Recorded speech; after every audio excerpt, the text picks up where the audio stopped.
have a question just back here, just moving around, 1 second.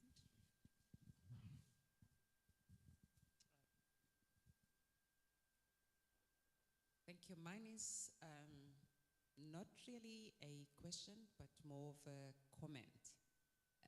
And thank you to the host for allowing me to gatecrash this gig. But I'm looking at it more from a policy perspective. What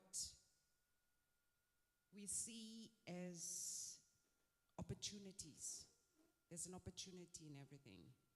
From chocolata, what our respective governments are doing. I represent South Africa, and the African Continental Free Trade Area, what it seeks to achieve, and there will be a protocol that will be concluded for women in trade, youth in trade. And for me, I see all the discussions as an opportunity where we can create value chains. What we then produce as proudly African products, we can then create value chains and participate in these value chains. What you have as a niche in South Africa probably would import or export. And for me, I see that as an opportunity. Agriculture, that is currently at the apex of all agendas on the continent. To create so that we can become self-reliant, we must be able to farm our own produce. We've got all the arable land, and we've got what it takes to be a food basket. And yes, what you then seek to achieve, it's to also deal with urbanization.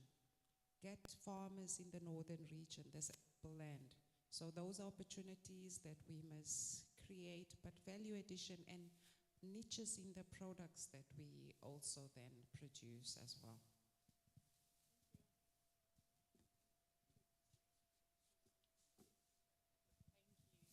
Thank you, thank you, thank you. I think there are a lot of synergies between South Africa and Ghana, and a lot of things that we can learn from each other.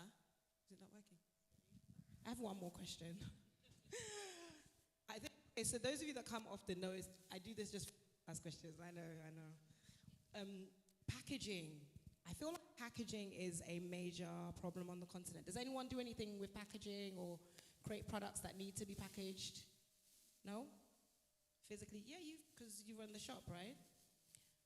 What would you say? I mean, we went to the ProPack conference together, right? Or some expo. And I was quite overwhelmed with how many options there were. But I don't see the connection between how many options are available and what we actually see as the outcome packaging. I wonder if you have this at the shop, Christine, in terms of how people package and I guess not even necessarily the branding, but the content on the packaging. Where are the gaps there? Is there a gap in terms of learning and development and careers when it comes to packaging? Or do you think it's a communication gap, or is it too expensive? Because your packaging is gorgeous. All right, thank you. So there is a big gap. I think what Ghanaian producers are doing, I mean, we're trying to do what we have in our market now.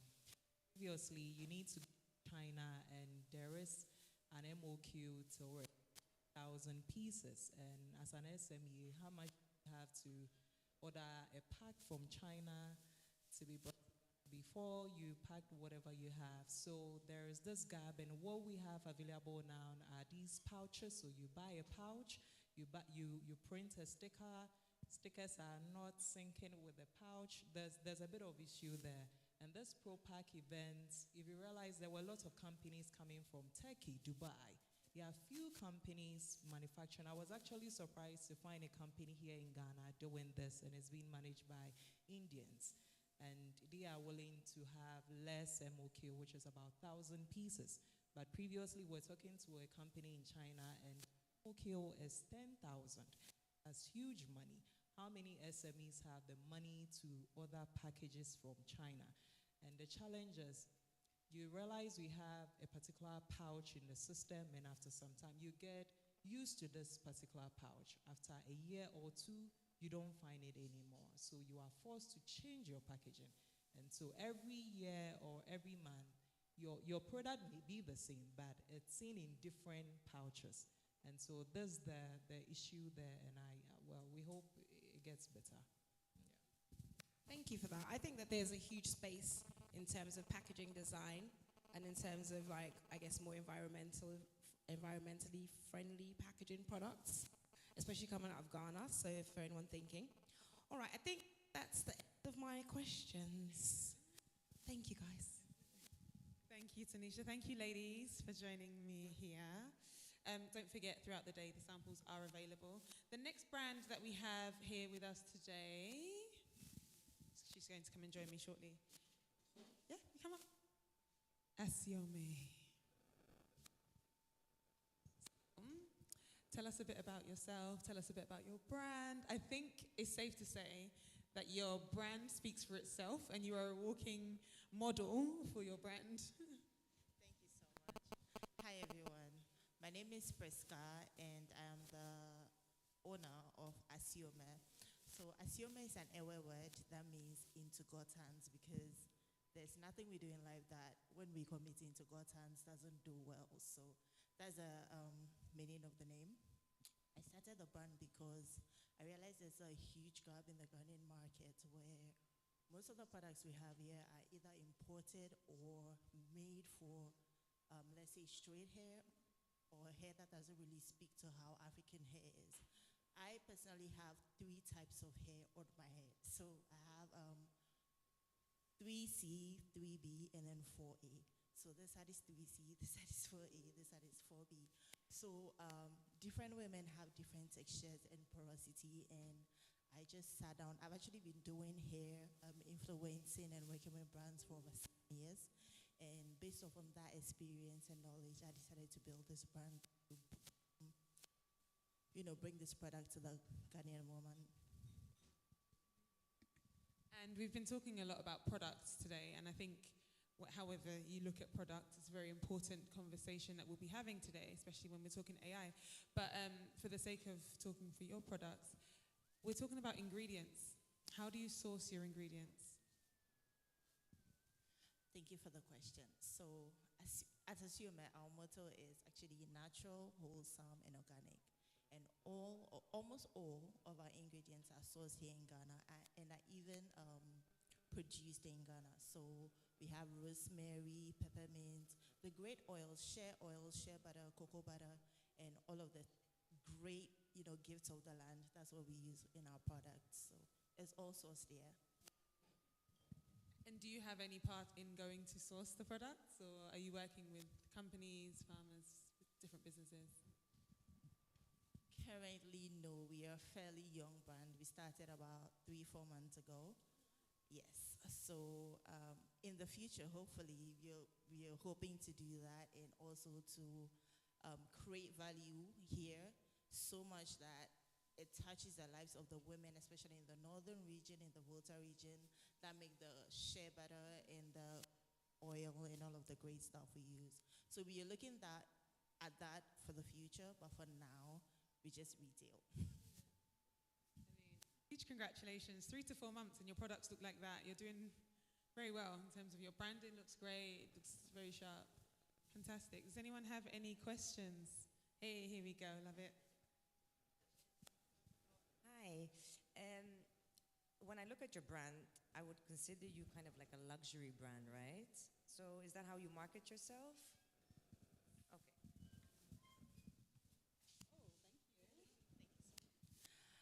Yes, so we are looking, at going the luxury way, more or less. So our target market is not everyone, because we put in a lot of effort and intentionality into the product sourcing and everything. So we are very intentional about marketing and branding, in as much as we are intentional about the quality and the, yeah. Okay. And so how do you mostly sell? Because I was just imagining myself to maybe, let's say, a very Western setting, and I would consider it luxury, right? And then comparing it here is, how do you sell a luxury brand when you compare it to, Western luxury brands who have all these big window displays and stuff like that? What are some of the limitations, or how do you compensate for that? Let me take it from the limitation aspect. Say that because it's not a brand for everyone, most times people are like, oh, it's a little on the pricey side, and based the let's say the minimum income of most people in Ghana is quite expensive. But then again, we understand that it's not for everyone, and we are very intentional about our differentiation strategies and all of that. So we understand it's not for everyone. Then we're here to serve everyone who wants to be part of our family.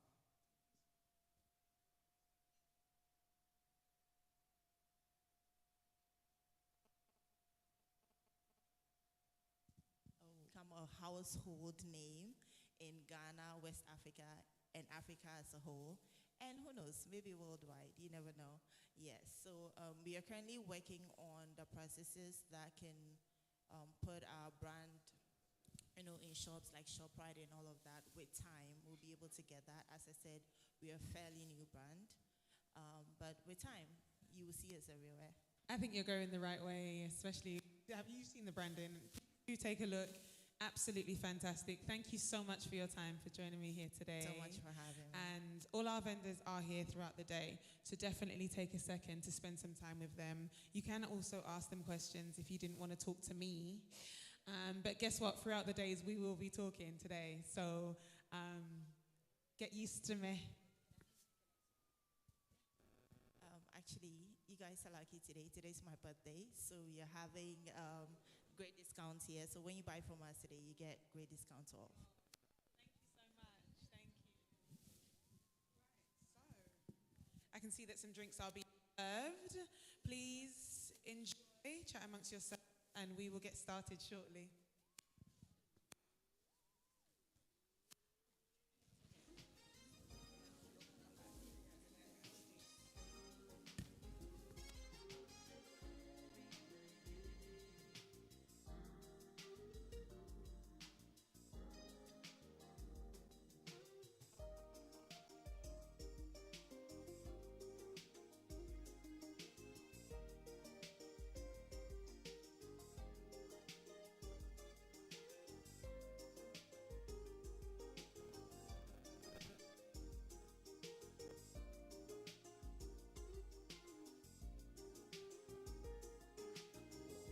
As you can see, your starters are being served. And so for the starters, we have chicken wings, ensalada verde, which is green salad, fried calamari, and something I can't pronounce, jude de pintomps.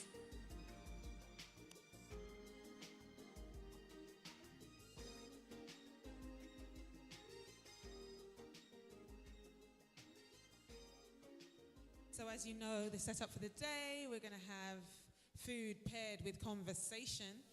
So please get stuck in. We are going to start our first panel, which is on AI tools and technology for beginners, very shortly.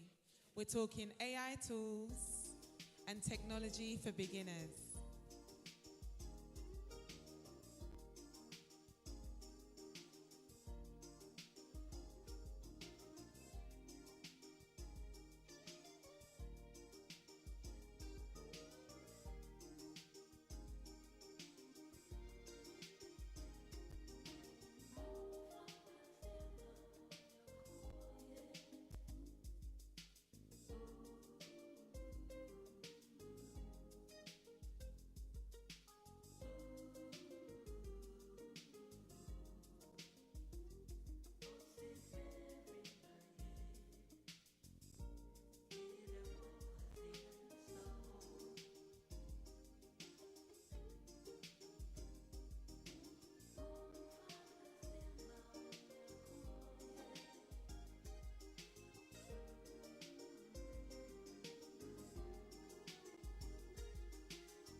Hope everyone's got something in front of them to enjoy. Again, the starters are Ude de Pintomp, fried calamari, ensalada verde, and some chicken wings. So enjoy.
Please do make it known if you do not have your starters.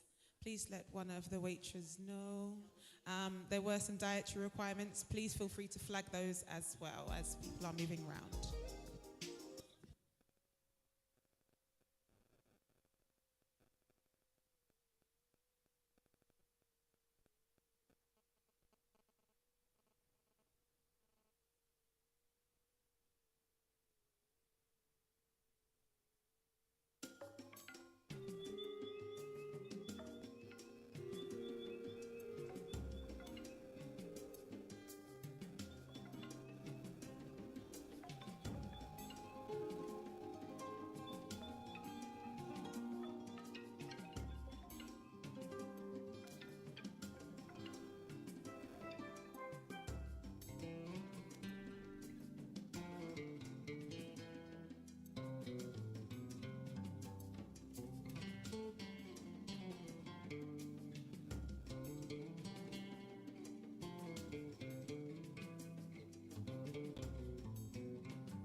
I want to steal someone's food. Thank you, Lubna.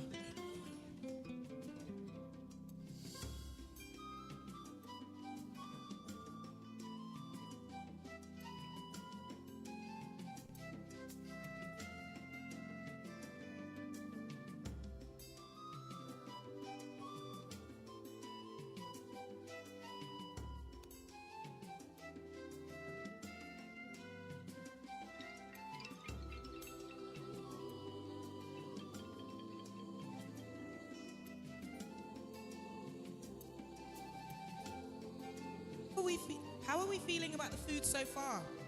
Are we liking it? Is it good? I keep wanting to steal people's food. The salad hits. The salad is great. The calamari. Are you enjoying the calamari? Yeah, it's all right. It's all right.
Hi, hi, hi, hi.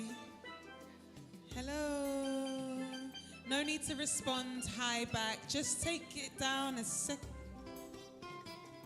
Thank you. Hi. Thank you. All right, we're just going to get started. Hello. Can we have a little bit of hush, please? Hi. Oh, I thought we were friends. Guys, ladies, gentlemen, everyone. Okay, so I hope you're enjoying your starters. We're going to get ready to welcome our first discussion, panel, conversation, session, however you'd like to refer to it. The conversation will be focused on AI tools and technology for beginners. So a fresh conversation on what AI is, the tools that we're using, relevant hopefully to you all, especially as entrepreneurs in this room. And we're just going to take it back to a beginner level, okay? So, without further ado, I'd like to welcome Elom, Nathan, Nira, and Irene to my stage. Please, join me. Thank you.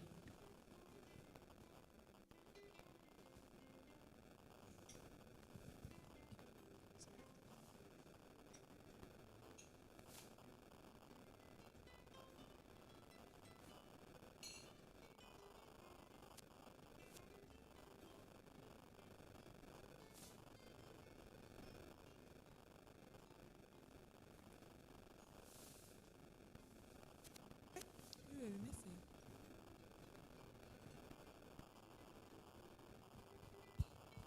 All right. Hello, everyone. So, we're ready for panel one. For those of you who haven't been to Brunch and Learn before, the whole idea is, yes, you will be eating and brunching while we're talking, so you'll learn, okay? So, a couple of points. We do sometimes go over technical areas, but because we're expecting you to be eating, we're not really expecting you to be following along and doing any particular task. So you don't have to worry about missing any bits. However, if you do find that there are areas that you'd like to learn more about, just let us know and we'll organize one-to-ones, or if enough people come together, workshops that are actually practical workshops with the laptops. So we've done that for a couple of things. In fact, we did that for a property and investment small workshop after the February one. The other thing I wanted to say is how the panel will work is, of course, I will be asking some questions, getting to know everyone. But the real key to these panels is the fact that you are very curious and you are listening and asking questions for yourself, okay? So anything I'm saying, if you do have a question, even during, do feel free to put your hand up. I might not take the question straight away, but at least then we know you have a question. And then lastly, I don't know, I think that's about it. So I'd like to officially welcome you all to Brunch and Learn. You've got foods, you've got your drinks, you've got your water, and we have our first panelist. So I'm going to put the microphone around for everyone to please introduce yourself, your name, the company you're from, and what you do within that organization. Hello, everyone. My name is Irina Oduro. I work for Kudigo as the VP of Product. So basically what I do, I help with product development, business development, branding, marketing, for Kudigo specifically, but also for other startups that deal with technology. Hi everyone, my name is Elom. I'm a fashion business consultant. I'm sure you're all wondering what that has to do with AI and how I'm on this panel. But in my line of work, I guess you would say I'm a user of technology in what I do, and I usually encourage my clients to do the same. So what I do as a fashion business consultant is help fashion brands to scale. So some of my clients have been able to enter stores internationally, such as Nordstrom, such as Anthropologie, Shopbop, and that just comes with becoming a more efficient brand. And as part of that, includes technology and AI. So that's what I'm here to talk about today. Hello everyone, my name is Nathan, you can call me Nate. And I work with the ICT department at Ghana Airport Company by day, and then I work work for Apples and Pears Holdings by night. So I handle digital engagements for Apples and Pears Holdings, and I'm glad to have everyone here. Good afternoon, everyone. My name is Nyawera Gitaka. I'm from Kenya. I am the business lead for a company known as Waffles. Yes, I'll tell you all about why we're called Waffles later. And what I do as a business lead. So Waffles is an AI company. What we do is that our flagship product is Ella. Ella is an automated sales assistant that helps online businesses automate responses to their clients while automating inventory management. So we'll get into that soon. So as a business lead, I do everything regarding business development as well as marketing. Amazing, amazing. So first off, today, if everyone, we all have our phones close by. Is it waffles.ai? Waffles.ai. So Waffles is the website, and Ella. Wafflesai.com is the website. Okay. And Ella is our sales assistant. That's what I was going to say. So is it wafflesai.com? Yes. Wafflesai.com. And then you've got a virtual assistant called Ella. Her name is Ella. And what does Ella help people to do? So currently what Ella does, so I want you to imagine that a fashion store or any kind of store, a physical store. So when you hire a sales assistant, what you do is you tell them, here are all my products. Here are my red dresses, black dresses. If a customer asks about the black dress, make sure you recommend also the silver shoes because they go well. So that basically is what Ella does. But Ella is not a human being. So with Ella, she learns everything about your business.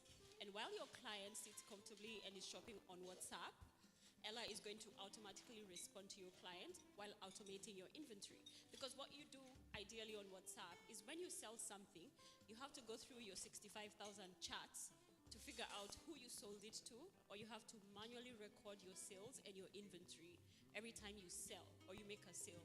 So this is actually very, it's actually very manual and wastes a lot of time for businesses and also leads to customer disappointment. Because think about if you have a physical store, so your sales assistant sells a dress, but someone online has already made payment for it. So what happens in that case?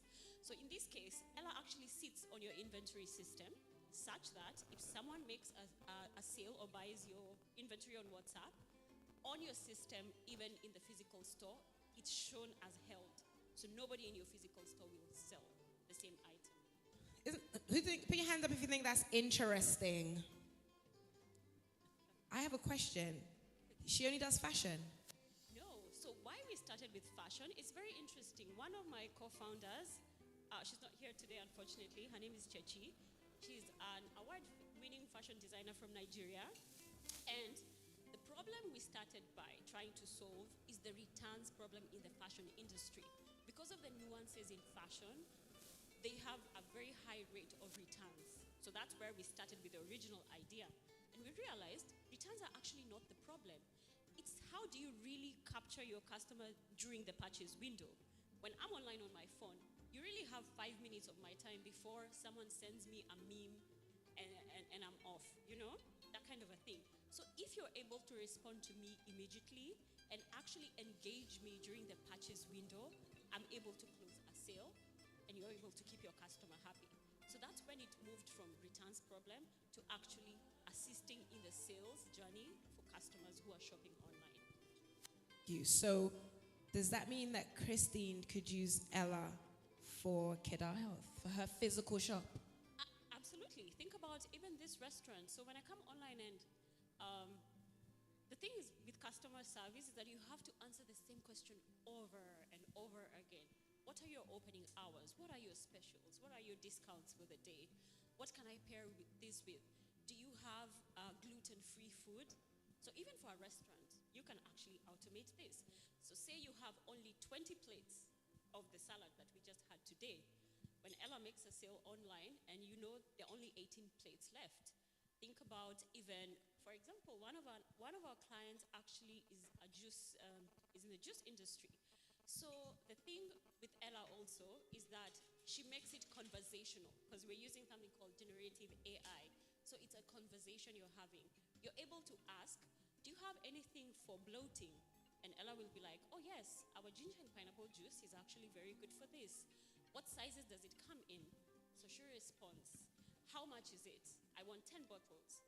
And you actually get the total calculations for your order and make your order all on WhatsApp for your clients.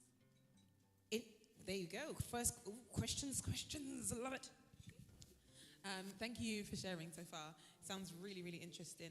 I think I'm just going to step it back a step. A lot of us would be very familiar with chatbots because they're irritating, we hate them, and they're annoying, and nobody needs them. Okay? So can you explain the difference between Ella and a chatbot that we, in layman's terms, are used to? Okay. That's very interesting what you say about chatbots. Ella is a chatbot.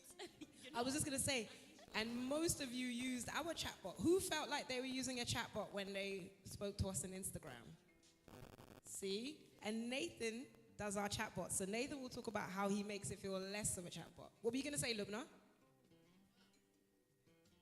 Exactly. So please tell us. So that's where the conversational commerce comes in.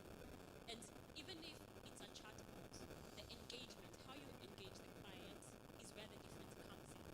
So generating AI, I'm able to understand context and to respond to you just like a sales assistant in a physical store would, without making it sound very robotic and, very disengaging. So I think that Nathan, it's good time for you to talk. So Nathan, oh, sorry, Christy. Okay, thanks for that. Okay, my shop uses Shopify platform. So in terms of inventory, it kind of like does that online and in-store, so that's not bad. What I'm interested in, though, is that we still have a chatbot, all right? People do chats, and we have to physically respond. So having Ella on there, I don't know whether it will sync with Shopify, would help. But my question is, it means that all of these answers we have to feed. Would we have to feed Ella all of these answers first? What's good for digestion? Use this juice instead. What sizes it comes in? Are we going to have to do all of that first? First question about Shopify. Our original product, actually we started with a solution for Shopify. And Shopify already manages your inventory. So what we do is so Shopify already has endpoints that we can plug into technically and on your page, while Ella actually does the responses. So in terms of feeding the information, your Shopify inventory system already has your product name, has description, has sizes, and all that. So what Ella will respond based on is ideally your product description, because your product descriptions are usually very important, even for your clients. So that's where you tell them, good for gluten-free, no allergies, don't mix with milk, or that kind of a thing. So the product description is where Ella would ideally get most of the information. But yes, we do integrate with Shopify. Yeah.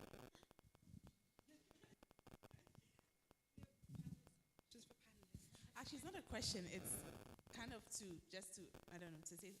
The thing with, I feel like it's laying the groundwork, right? Because she was talking about product descriptions and all of that. Once we do all of that, even if there's additional information that we do feed to Ella, I think it will probably be like, is the groundwork.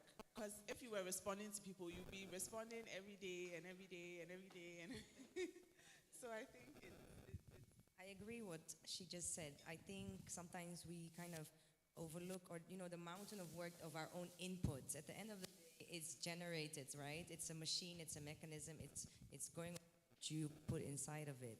But another thing that we can also learn from is we do these things on a daily basis. I'm sure you have a full list of DMs, Instagram, emails of the same questions. That's your database in a way. You kind of summarize that and input it into Ella. Sure, the most typical questions and answers that you usually give to your customers. Actually, when we were testing Ella, that's ideally what we would do. We go to a business owner and tell them, show me your WhatsApp. Show me your most difficult questions the client have sent with the typos and all that. And that is actually how we've continuously been able to train Ella. Amazing. Okay, so I think that Ella is like the highest, like the high-end level, right? Most of us, how many of you have ever put together a chatbot in the first place? Set up a chatbot. So 3.5 people? Was that a half? Right? So, I mean, just starting at that point and really understanding the relationship in terms of the type of questions that are asked and how to answer, I think that's also quite a complex thing to do. Now, another thing for you to search in the internet, ManyChat. If you haven't used ManyChat before, put ManyChat in ManyChat, ManyChat. This is a tool, so I'll tell you about our relationship with the bot. One day, I said to Nathan, I want a chatbot. And Nathan said, I don't know how to do that. He did say afterwards, he's a superhero. But first he was like, I don't know how to do that. And then he came back a couple of hours later and he said, actually, I know how to do that. I think I can figure it out. I found a tool. It's called ManyChat. And he proceeded to test and play with it in our Instagram space and just ask it kind of little questions and one-answer questions. And then before we knew it, over a couple of weeks, he built these really interesting relationships, you know, in terms of if they say this, then that should happen. I remember the day you decided, you know, if 5 minutes has gone and there's not been a reply from the customer, the bot should say, is everything all right? Right? And then he started saying, oh, I want to make it sound like you. And that's where we got into the conversational side. So I really wanted Nathan to speak because, yes, he works in IT, but I wanted it to be very important that he did not know what he was doing, and he learned it in a couple of weeks. So Nathan, tell us a bit about kind of ManyChat, how it works, how it's supposed to work, and how you approached and resolved that particular problem. Can you hear me? Okay. Yes. So the first thing I want to say is that AI technology lacks creativity and it lacks emotion. And that goes to your question. What kind of information are you putting in there? That is where you come in as an entrepreneur, because AI tools don't know what to do unless you tell them to do it. And so before the with Tonisha over chatbots, I had no idea. I saw a couple of my colleagues and friends at work do things on AI, and I was like, oh, this is too big for me, and I am not interested. But when I took a closer look at it, I got to find out that it is something that is very interesting, even though in the back end it's very complex. I started taking a course that has to do with programming in Python and data analysis, data science, and machine learning. That is how we set chatbots up. That's how we set AI up. But when you bring that to an entrepreneur, it's complex. And so a tool like Chat, everything's simple. So ManyChat has a lot of integrations in there where you can, it kind of looks like they put commands in there, and instead of writing programs, you can actually click on this and, okay, I want to do this, I want to do this. So put it together for me, and then it works. It has to do with flows. They kind of look like,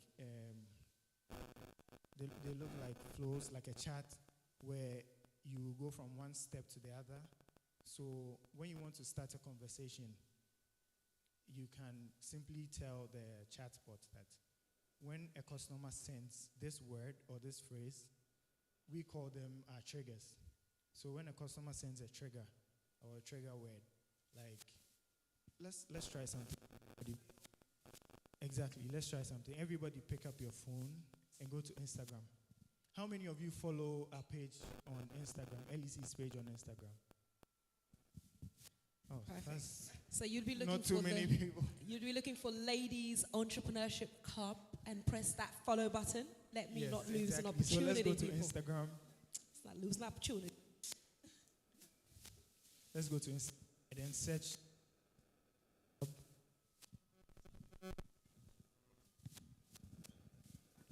And then the first thing, drop a follow.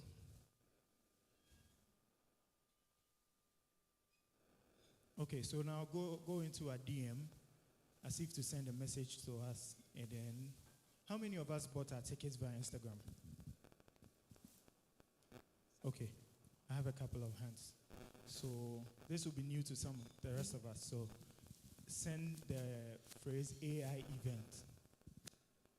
AI event. AI space event. Exactly. Slide in those DMs.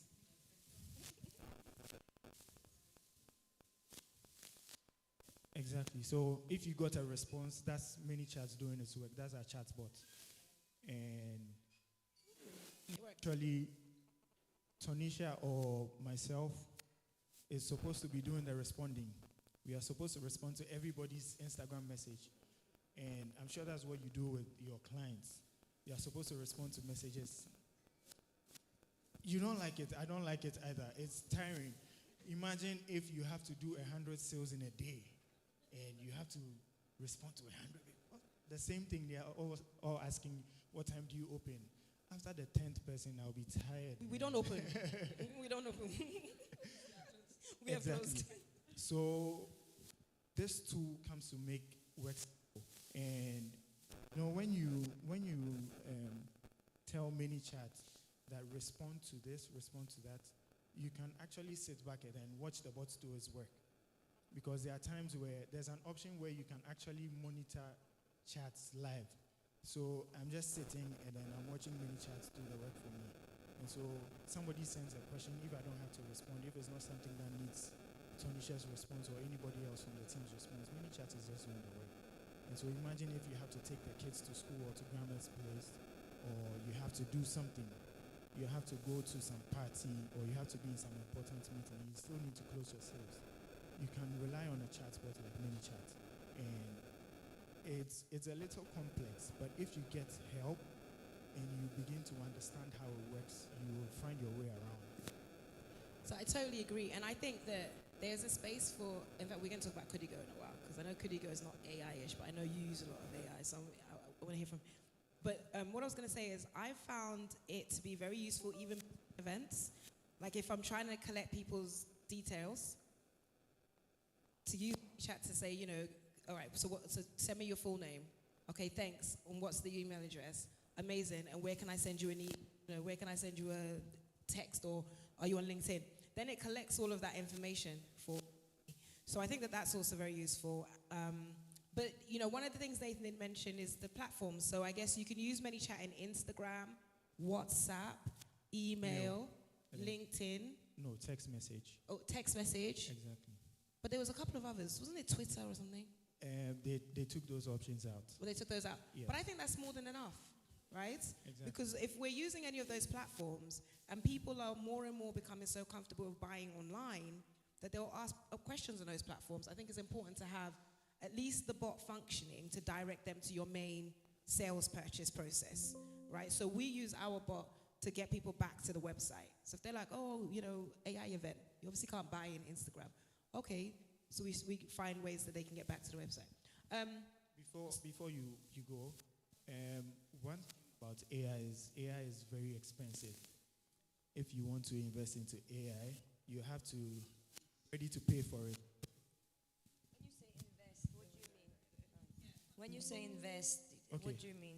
When I say invest, I mean instead of paying somebody to be responding to your messages, you are now going to pay the chat, for the tool. Because AI technology, like I said before, is very expensive. And ManyChat is a paid tool. They have free features. But their free features comes with them saying, I was here some. Because you are chatting with your client, and then they randomly send, this message is powered by ManyChat. You don't want that in a conversation with your client. So that's with the free features. But when you pay for it, they don't send those messages. And so that is what I mean by if you want to use an AI tool, it's not ManyChat. A lot of other tools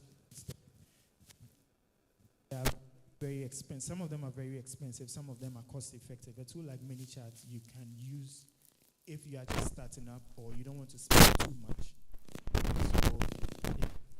Okay, so last question for me. I always want to know how much is ManyChat and Waffles? How much do you charge?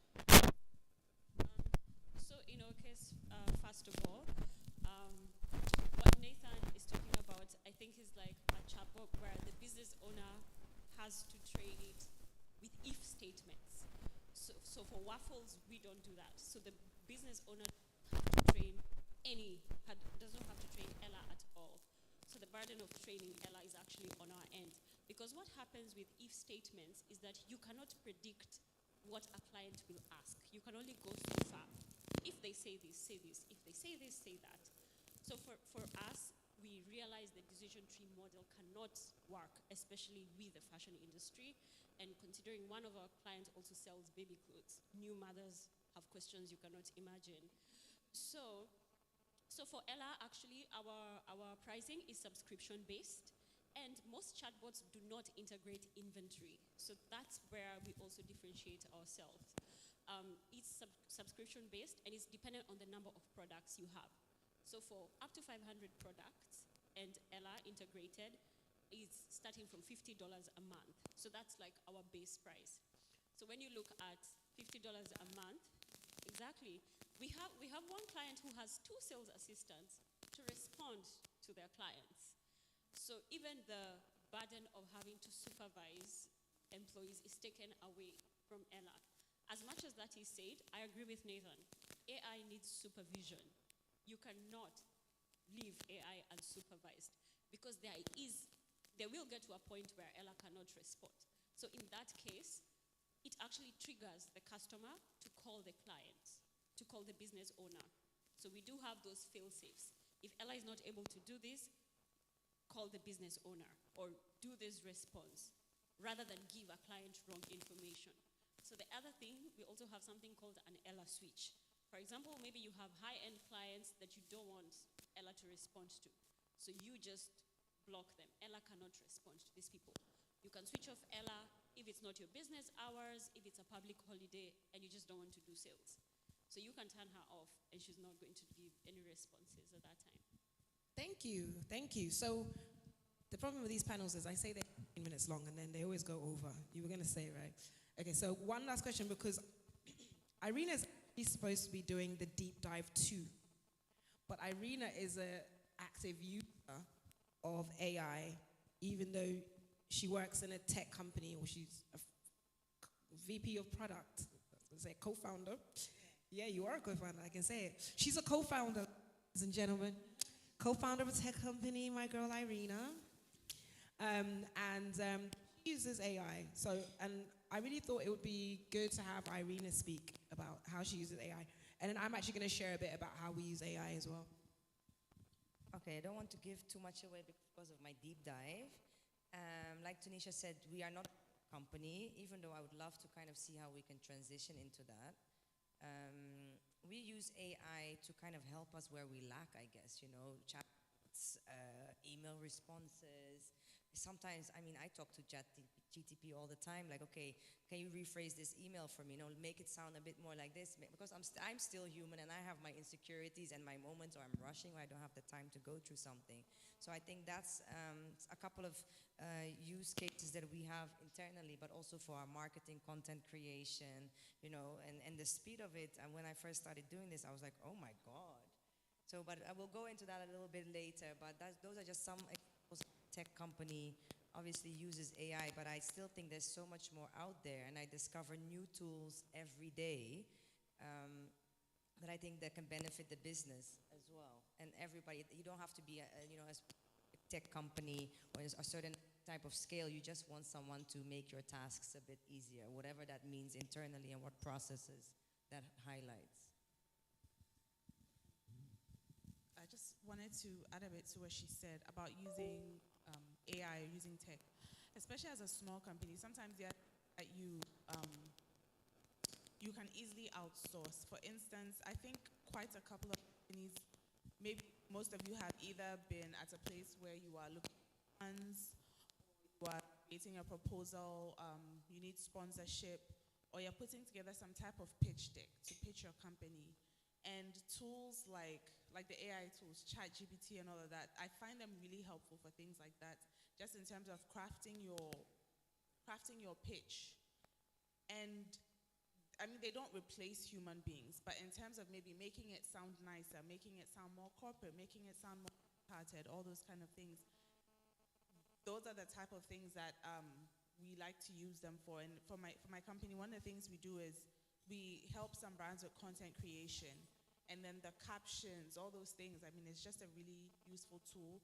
I find Canva to be a very useful tool because they've started Canva Right, which has the, it's I guess like a chat GPT type of, and they also have Magic Design, Magic Right, and then there's the design one. So for instance, you put a picture in and it will design a picture for you. I can't remember what it's called, Magic Design or something like that. But I mean, like, all these tools are around us and they just make us more efficient. Okay, amazing. Thank you.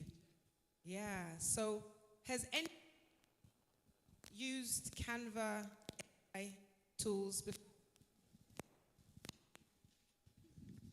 Has anyone used Canva AI tools? Put your hand up if you have. Yeah, amazing. So that means a lot of people have not. I think that you should take full advantage. I'll tell you a story about, about 12 years ago, I stopped a partnership working with Adobe. So you know Adobe makes Photoshop, Premiere Pro, and I used to teach for Adobe. I taught for Adobe for 4 years. And then I just got really irritated with all the layers and the complexities and just graphics and all of that. And one day, years later, I came across Canva, and it was in its most early stages. Like, you couldn't do a lot of things well. But fast forward to today, my son is still a very avid Photoshop user. And I will knock his designs out the park in Canva. Because remember, designing and creativity is about the relationship that you have in your mind with the colors, the text, and the message you're communicating. But Canva's gone so far ahead. I think that if you are not using it well, you should use it. And I'll tell you a good example. I said yesterday that Jessica learned when I said it. How many of you have actually ever uploaded a PDF to Canva? Has anyone uploaded a PDF to Canva? Isn't it amazing? You find a PDF that you like, and you're like, you know what, I like this. I want to do something similar. Instead of starting from scratch, you just put the PDF in Canva, and Canva makes the PDF editable. Like, you can move the pic left, the text smaller, you can edit it. So I think that's one big tool.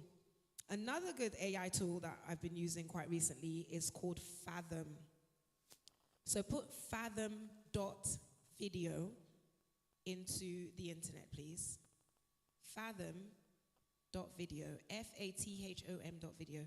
Fathom.video is amazing if you like tools like Otter. Does anyone know what Otter is? Yeah, so Otter is the one that you use to transcribe, live recording and transcribing. So does the same, except what Fathom does is Fathom summarizes the meeting back to you. So, and it's within like a minute of it being finished.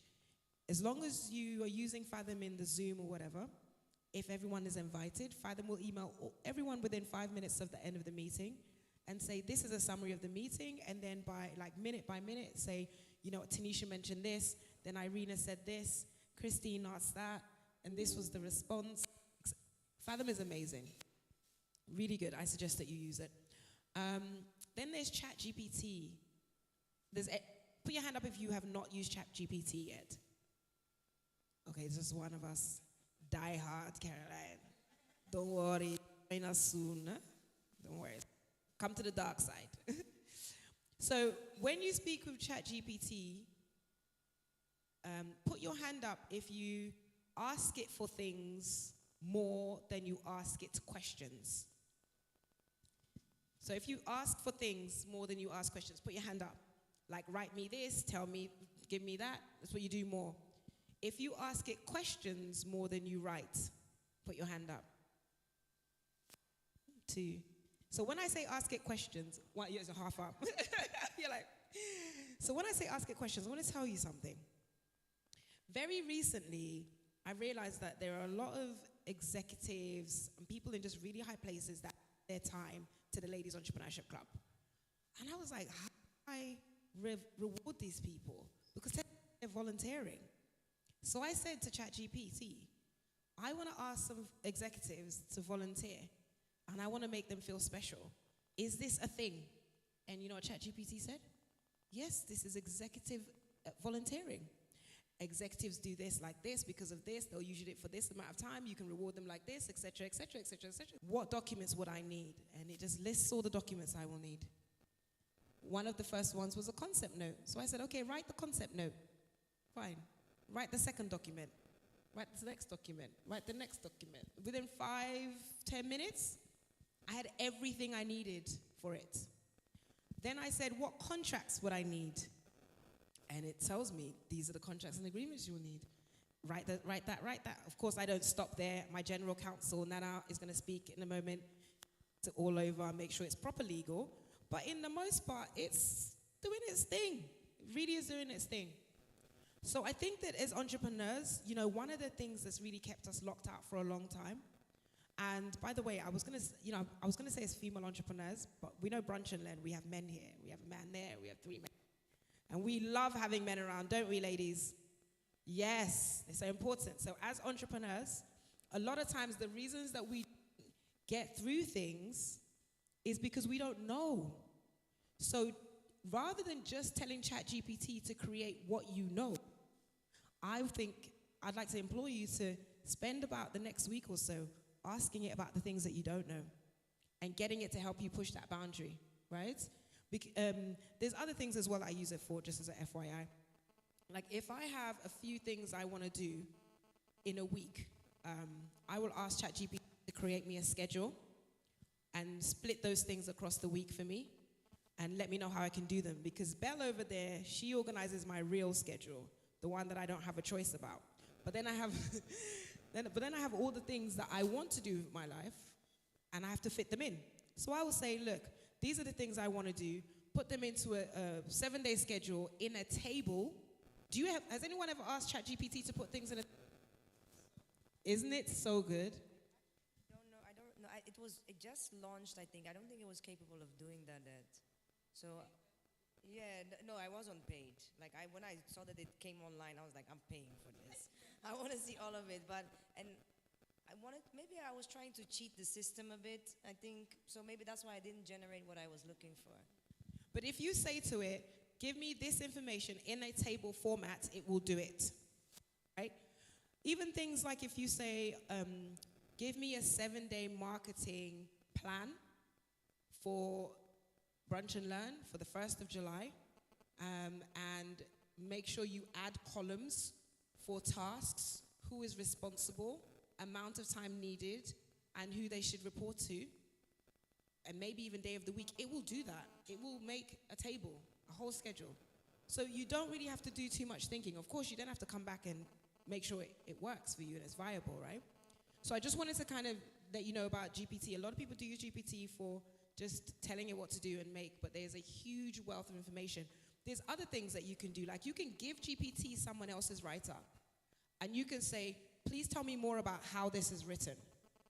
And GPT will say it uses a conversational tone with interesting calls to action, etc., etc., etc. Then you can say, right, use that same style to write me a description of my product. And it will use the style, right? And of course, if it's not doing it well, you correct and correct and correct. So I think those are really interesting things in speeding up our process. And then there's the rest of OpenAI, which is in terms of graphics. And unfortunately, one of the speakers I wanted to join us, he was really busy today, but what he does is he uses AI to create like 3D architectural drawings from scratch, telling it the measurements, the amount of floors he wants, I don't know, like certain details and how he wants it to look, and it will come out looking amazing. So I think that there's a lot to be done in terms of the visual aspects of AI. And I wanted to know, does anyone here do anything with AI visually? No. Well, you should probably try and figure it out, because how we got talking about it is he was saying to me he creates a whole year of content for his clients using this visual AI prompting tool, right? It's in OpenAI. They have the visual one. Yeah, so he does things. Journey, Mid-Journey. There you go. There you go. So there's a really a lot to be done and a lot of places to start. And I think that that's all I have. Does anyone know anything about accounting related? I know we've got the legal one coming up. Anajar is going to tell us about her legal app. Okay, so this is not accounting related, but I think a lot of entrepreneurs and a lot of people have misconceptions about AI. And one thing I remember one of my lecturers said back in school is that there's always pushback to new technology. And AI is no different. I had this friend who had a manual car. And whatever you say about automatic cars doesn't convince him. He's like, Charlie, manual car, yeah. If you stepped up, Charlie, you go feel control the fire. And then one day, he tries an automatic car, and he's like, wow, life is simple.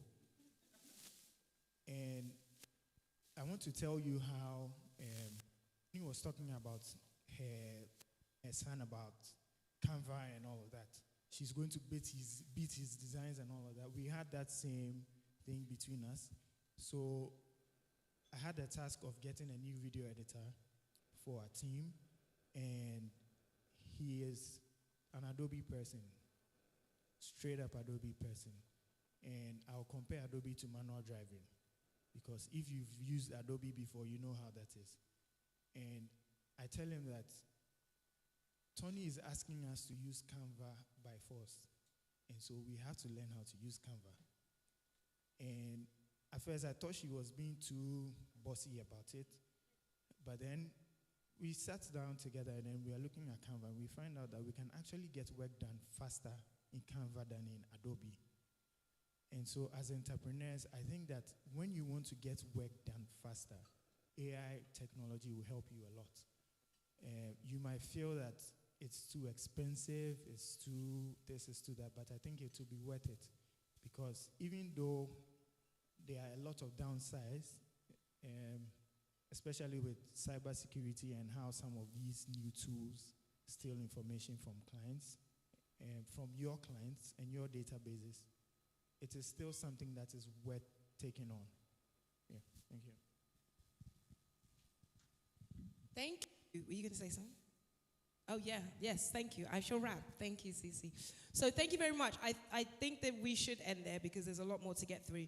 But thank you to everyone. And thank you to all of you as well for asking your questions and participation. So I'm going to hand over to Cece. Thank you to our panelists. Let's show them some love. Thank you, thank you, thank you. I think one of the things that Nathan kind of touched on was the expense. And what I will say, especially when you're starting out as an entrepreneur, is it doesn't have to be expensive. There's a lot of free AI tools out there. Chat GPT, the free one, is absolutely great when you're starting out. Canva AI, the free one, is absolutely great. Those two should set you on a really good journey to get you started business with AI. But yeah, that was really interesting. Thank you all. We are now going to move on to the mains, and I think that the teams will start coming around and just clearing some bits and getting us up for that session. And Nana, I'm calling you over here.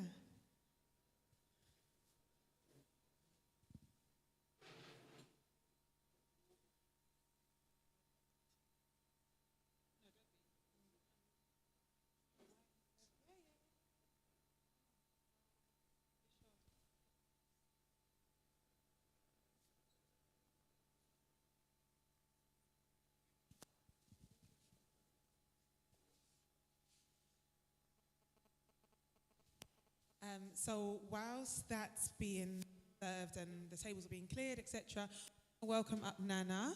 Please give her a round of applause. Thank you so much. Come on, you can do better than that. Energy crew, thank you so much. So Nana's going to take us into the first of the two deep dives. So this deep dive is going to focus on how to use AI in your business, which is a great segue from what we've just discussed for entrepreneurs. So please pay some attention to Nana. Thank you. Thank you. Hi, everyone. My name is Anajar. I feel as if most of what I would have liked to discuss was very much touched on in the last panel, which is good. So I see that there's a lot of context with most of the entrepreneurs here, so that should make my job a little easier. I'll start with a quick introduction. I'm Anajar, I'm a lawyer. I'm also a co-founder of 2 tech startups. I don't want to call it a legal tech, because I'm not trying to set up a tech law firm. It's an assistant for entrepreneurs like yourselves. What our company does, it's called Zuputo. Zuputo is a Frafra word for brain or mind. So what the company does is going to free up some mental space for you to be able to carry out the basic things of your business without worrying about being compliant. So when you enter into agreements with other people that you work with, instead of you worrying about how to reduce your agreements into writing, and is it the correct way? Am I putting the correct clauses in this agreement? Is it binding? If there's an issue from here, where do I get recourse?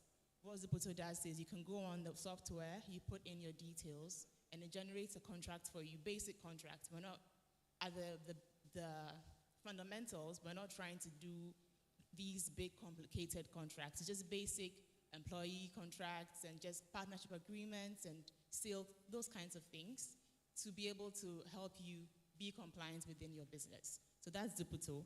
The other one is Poka. It's also another Frafra word. My co-founder is from Mogatanga. It's a Frafra word. It means woman. So Poka is a women's health, P-O-K-A. We're building a women's health, reproductive health app. So what we're doing is we realize as women who have used reproductive health ourselves, I've used Flow a long time. There's my period calendar, there's Clue. Lots of us use those apps. I realized that it doesn't take the context of who I am as an African woman in the education, in the health tips. I have 2 children. When I was pregnant, I used What to Expect. And at every stage of the pregnancy, it tells you, say what food to eat. But what it is that they don't know that I live in Ghana, and that some of the suggestions are not readily available to me. And so even though the app is telling me that this food is what I need in this stage for my babies to say have long hair, they don't know how to tell me what I can find at Makola that would actually help me as a Ghanaian woman living in Ghana to grow my baby's hair as well, which is also important. So what Poka is doing is building an app that is contextualizing all of these women's health needs for our space and our demographic location as African women. We'll also be touching on menopause, which is a wilderness for women, because there's a lot of information about your period and your pregnancy, but when it comes to menopause, I know it personally because my mother is going through menopause, and I realized that there isn't information, there isn't education about that. So that's just an introduction of me. I'm also a lawyer. Sorry, I forget to add lawyer these days. I'm also a lawyer, and I work in legal for a tech law firm, and I also work for Tanisha, helping with her apples and pears legal needs. So we're talking about AI and your business. Since most of us already know what AI is anyways and have gone through it, it kind of takes the wind out of my sails a little bit. But I'll do what I can. I'll be talking about what it is, why it matters for your business, the potential ways, and also I'll touch on the ethics of AI, because I know that there is also quite a concern when it comes to using AI, the social ethics. I'll brush on it. I won't touch on it too much. I'll just brush on it. So I think in the beginning, when ChatGPT became more popular, this was last year, around like the end of last year, people were still very apprehensive about AI. Because when you think of AI, I think what's immediately running the world. I think that comes later. But for now, it's very simple. And in the past, how many of us watch Netflix? How many of us shop on Amazon? So you've been using AI for a while now, you just haven't realized. They were using predictive AI. The only reason why Netflix knows that if I have watched 5 rom-coms this month, chances are I'll watch another rom-com next week, is because they've been reading the data of my Netflix usage, and then are able to predict for me what I'm most likely to enjoy based on what I've done in the past behaviors. So, and Amazon can tell you that because you've bought 5 diapers in the past, most likely next month you might want another diaper. And so they were just using the data to predict your future behavior, predictive AI. So we've been using AI for a long time. It's just like in anything in technology, AI is growing, it's evolving, it's getting better. Even ChatGPT has improved greatly in the last 6 months. So AI is growing, it's getting better. And what it does is that it makes, I think AI improves my productivity. I use it as in my businesses. I use it as working as a lawyer. I think AI makes me more productive. Tanisha was saying that she goes and she gets contracts, and she brings those contracts to me. And what I do is, instead of having to draft from scratch, I'm reviewing this. I'm saying, okay, what's missing? What will make this more robust for this particular service we are entering into? What do I need to add? What do I need to make sure that it fits in the context of Tanisha's company? And so instead of me thinking from scratch, what does she need? I'm thinking, what is missing? And I'm improving it. So AI has made my work easier, made me more productive, and I'm done in a shorter time. I'm still earning my money. So it's great. And AI, well, I think clearly we all agree, it's for everyone. It's not for big corporations. It's not for the bigger, more established companies. It's literally for everyone. It will make everyone more productive. It will make everyone much, much better. I'm going to talk about the ways that you can use AI. I've clearly realized that most of you are using AI, so you're already pros. But for example, there's also Bing. How many of us have tried Bing? So Bing is, yes. I see that some people like, I don't really like Bing. So I prefer Bing to ChatGPT. I find that Bing isn't isolated, where ChatGPT seems to have a limited knowledge and is not fetching information from the web. Bing is fetching information from the web. Bing isn't trying too hard to make things up. ChatGPT wants to be so efficient that sometimes they are making up some of their responses. I know this personally because I've searched for case law, and I've said, okay, let's see what ChatGPT thinks. And I search for it, and they'll convincingly say that this case is on this page in this law report, there. And I pick up the physical copy, and it's not true. It doesn't exist. They've made up a case. But Bing will never do that. So what you can do is, for content creation, you can have both of these pages open. You can have Bing, you can have ChatGPT, and you need to be able to query them properly. You can't just say, write me an article on this topic. It's too broad, and it's not even taking your expertise as the person that works in the field into consideration. So if you want to write an article about, say, women's health, and I say that I want to discuss sustainable period product, which I do discuss a lot in my women's health company, we want to talk about why should women use period cups. I'm going to specifically ask ChatGPT these questions. I'm going to say, give me research and give me resource. Tell me how many people have used cups in this demographic. Tell me why, comparing this to using pads, the cups are better.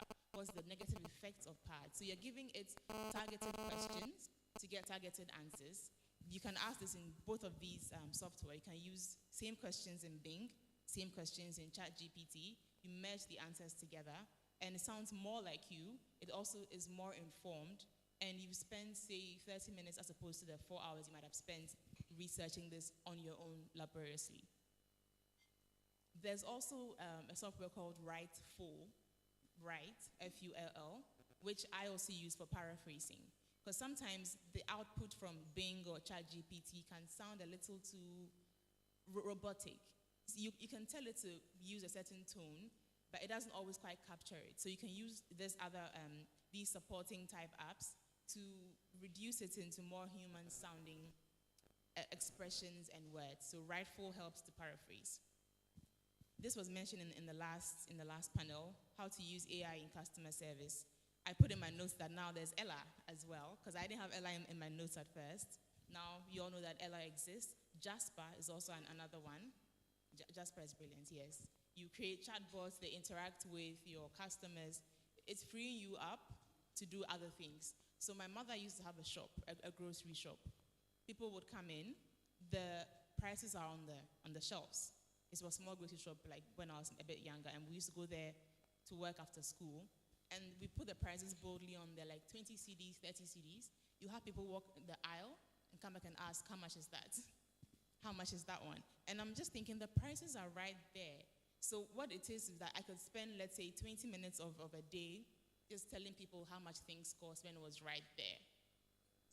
If you transfer this into your business as an entrepreneur, you can avoid all of these back and forth with clients and wasting precious time that you could have been being productive. Just put all the answers in, like in Ella. Put all the answers in, like Nathan was saying, put all of them into your chatbot. And they will do all the preliminary basic work and answering of these questions for you. By the time they transfer them to you, the client has all the information, and any question they're asking you is bigger questions about, say, when can you deliver this amount to me? I'm serious, I need it now. We're talking about the money-making bits, and it just takes off all the pressure. I was also going to talk about how to use AI for inventory management. Ella clearly does that as well. I'm doing a lot of ad for Ella at the moment, so we need to discuss this afterwards. But yeah, I was going to talk about Surfer, SEO, and Liquid Web, but now Ella as well for inventory management, so that instead of you having to manually go through how many products do I have, how much have I sold this week, how many do I need to restock, you put all your inventory into this software, and it can even tell you, it can even do predictive and tell you, based on how many people have asked for this in this week, this is how much you need to be restocking to make sure that you can serve this number of customers in the next number of days. So all of this, I think, say if you were not doing this last week and say in the next month you take this up, you begin to see the difference in your productivity, the difference in just your general growth as a business. Now let's talk about some of the challenges and risks of using AI. I think the first one was mentioned, Nathan mentioned that it can cost a bit. Because if you want, although you can use free versions of things, and many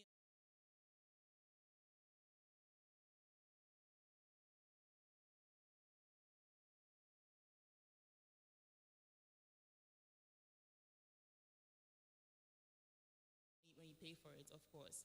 But as a challenge, it's an high upfront investment for you as a small business. So that's just something to keep in mind.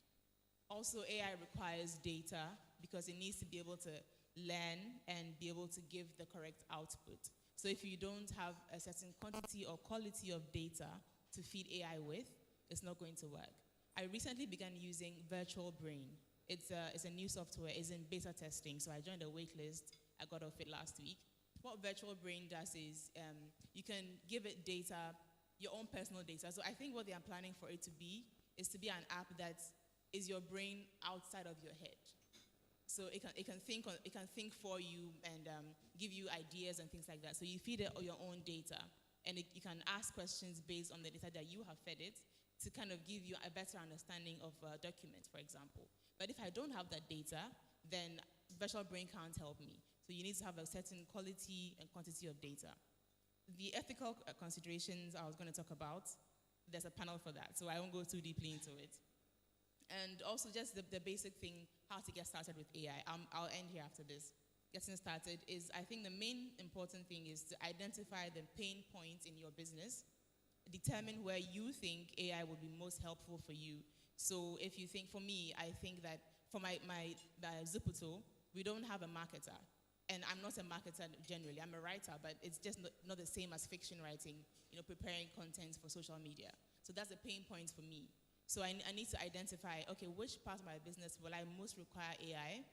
Then do some research, which software exists for the need that I've identified, how much is it going to cost me, who do I need to partner with to be able to make this work out for me? And most importantly, start small and then scale. Just start at the tiniest, minuscule bits that you need to make the difference and scale up. Thank you very much. Thank you, Nana. I'm a fan.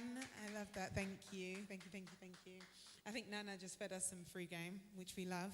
So thank you for sharing. And as she mentioned, there's a lot of tools out there, and you just have to understand what's best for your business because it's going to be very, very different. What Nana uses in her legal day-to-day might not be what she needs for her tech day-to-day. So just bear that in mind. All right, so I can see that the mains are being served. You should have menus in front of you. I have something to add to everyone. Nachos, quesadillas. I have 2 pieces. Hello? I have just received 2 pieces of interesting information. One is it's actually one of our vendors' birthday today. Priska, come on, Priska. Now, Priska has for me, our relationship is a very special relationship because Priska has actually taken the Ladies Entrepreneurship Boot Camp 2 years ago. Was it 2 years ago? 2 years ago. So if you think that's how long I've known her through LEC. And I didn't know it was your birthday.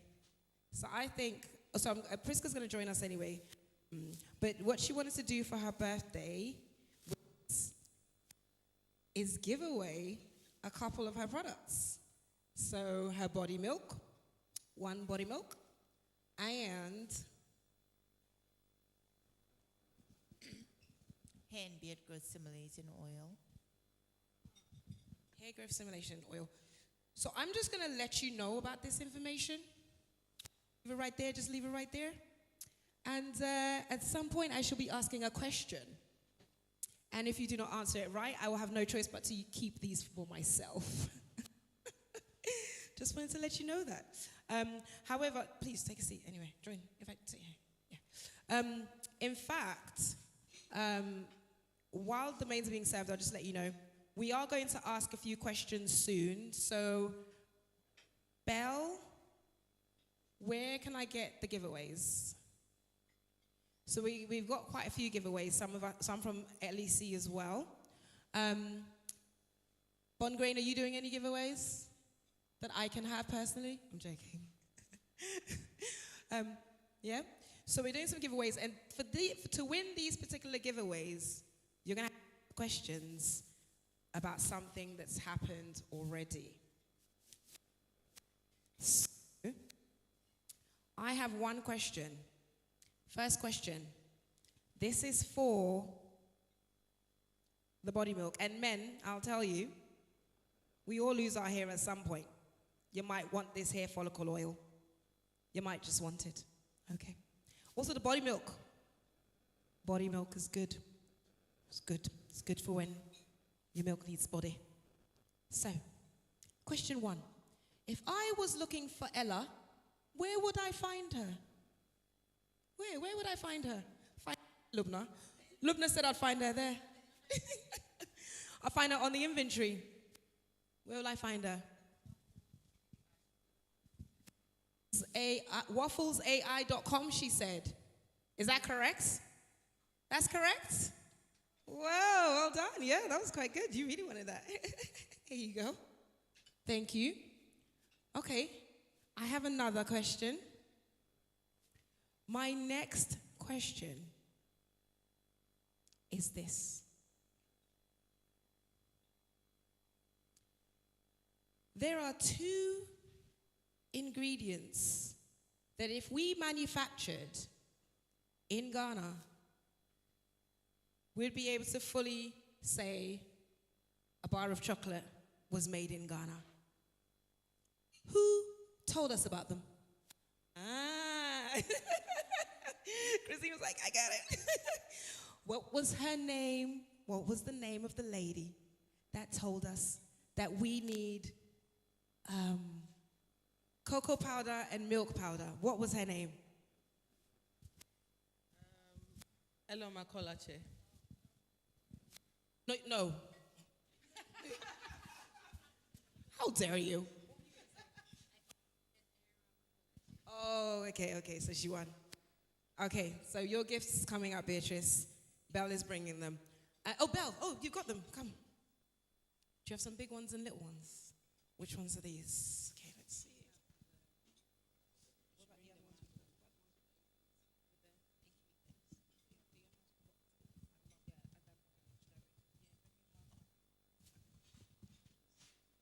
Right, so this particular giveaway bag has anyone heard of Skin Gourmet? You heard of Skin Gourmet? Good, good. So we have some Skin Gourmet products in here. We have hibiscus tea tree sugar scrub, baobab scrub, and I think we have shea. Oh, a Ghana clay mask. And then, oh, we have this gorgeous Beatrice. Have you seen our USB before? So we have a USB for Beatrice.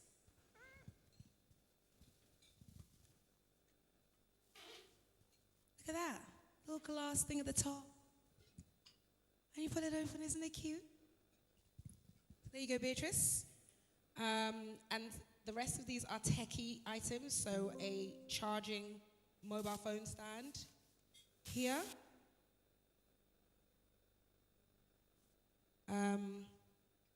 Webcam cover, and some post-it notes, and some other items, pencil and pen. So it's a tiny bag, but it packs a punch.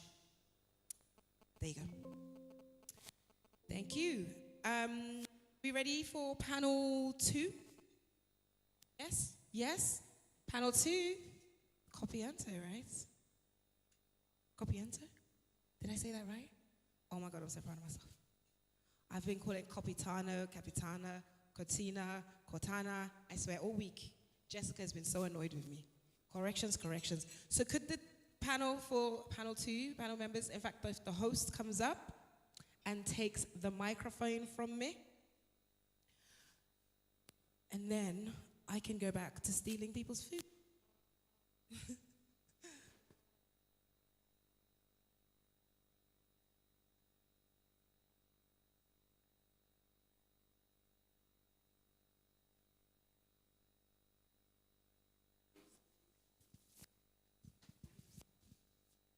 Hi, everyone. So it's good to have our earlier panel discussing about AI. So we are fully aware of what we are about to do now. So in this session, we are going to talk about AI and marketing. So we would like to know our panelists. We have two beautiful ladies here, gentlemen. So please go ahead and introduce yourself. All right, that's fine. Hi, everyone. Tim from Copianto. So Copianto is an AI platform. I know we've mentioned AI a lot, but Copianto is an AI platform for content generation, optimization, and writing. So it does quite a number of things, and I think go on, we'll learn more what the platform can do and cannot do. Sure.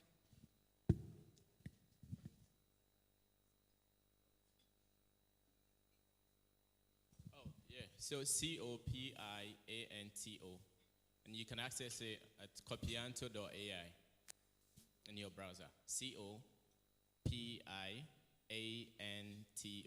copianto.ai. I'm Evelyn Basweti. I am the MD for Nilo Marketing Company. I'm happy to be here.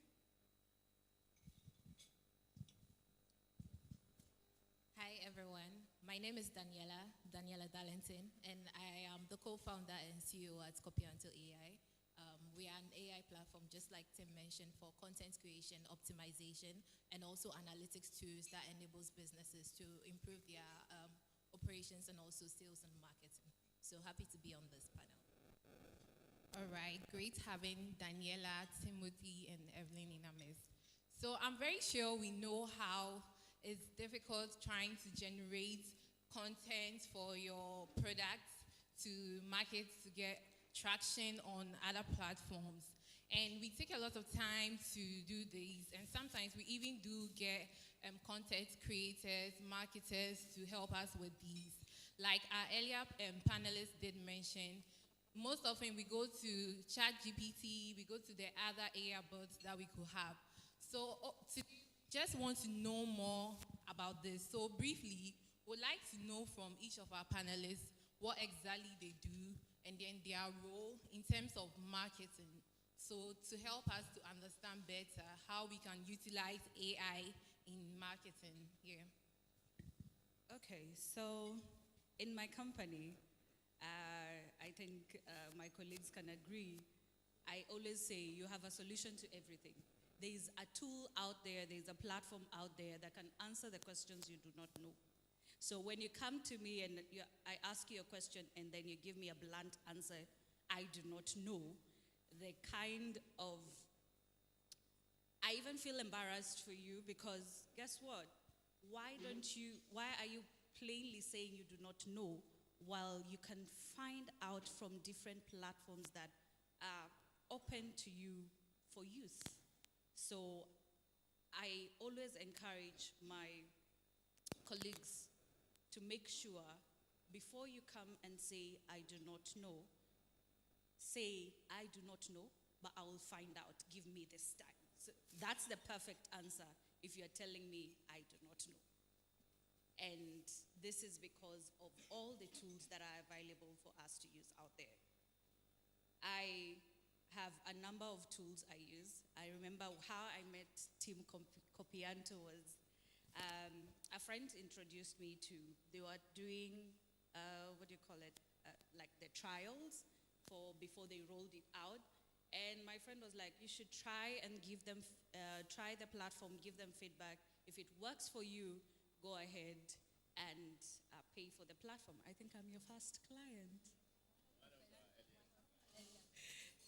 Yeah, and it's all about, I believe, if you want to make something easier for you, and as an entrepreneur with a small company, very few employees, but managing a whole lot of clients, you need to be very efficient.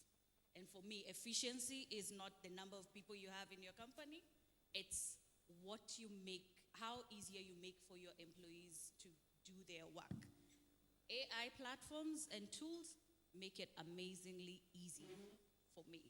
So I have adapted quite a number of AI platforms and tools.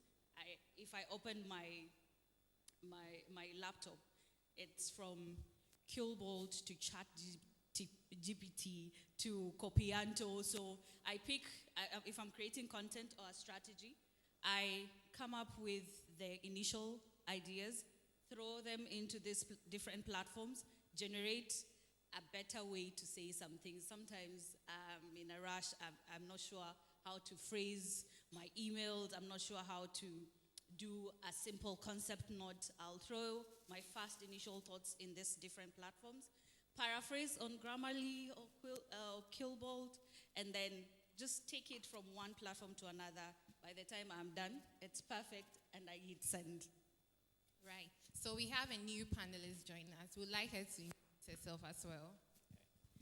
Apologies for my tardiness. My name is Leila Khalid, and I'm the head of marketing and community at West Africa. Pleasure to be here. I'm Leila.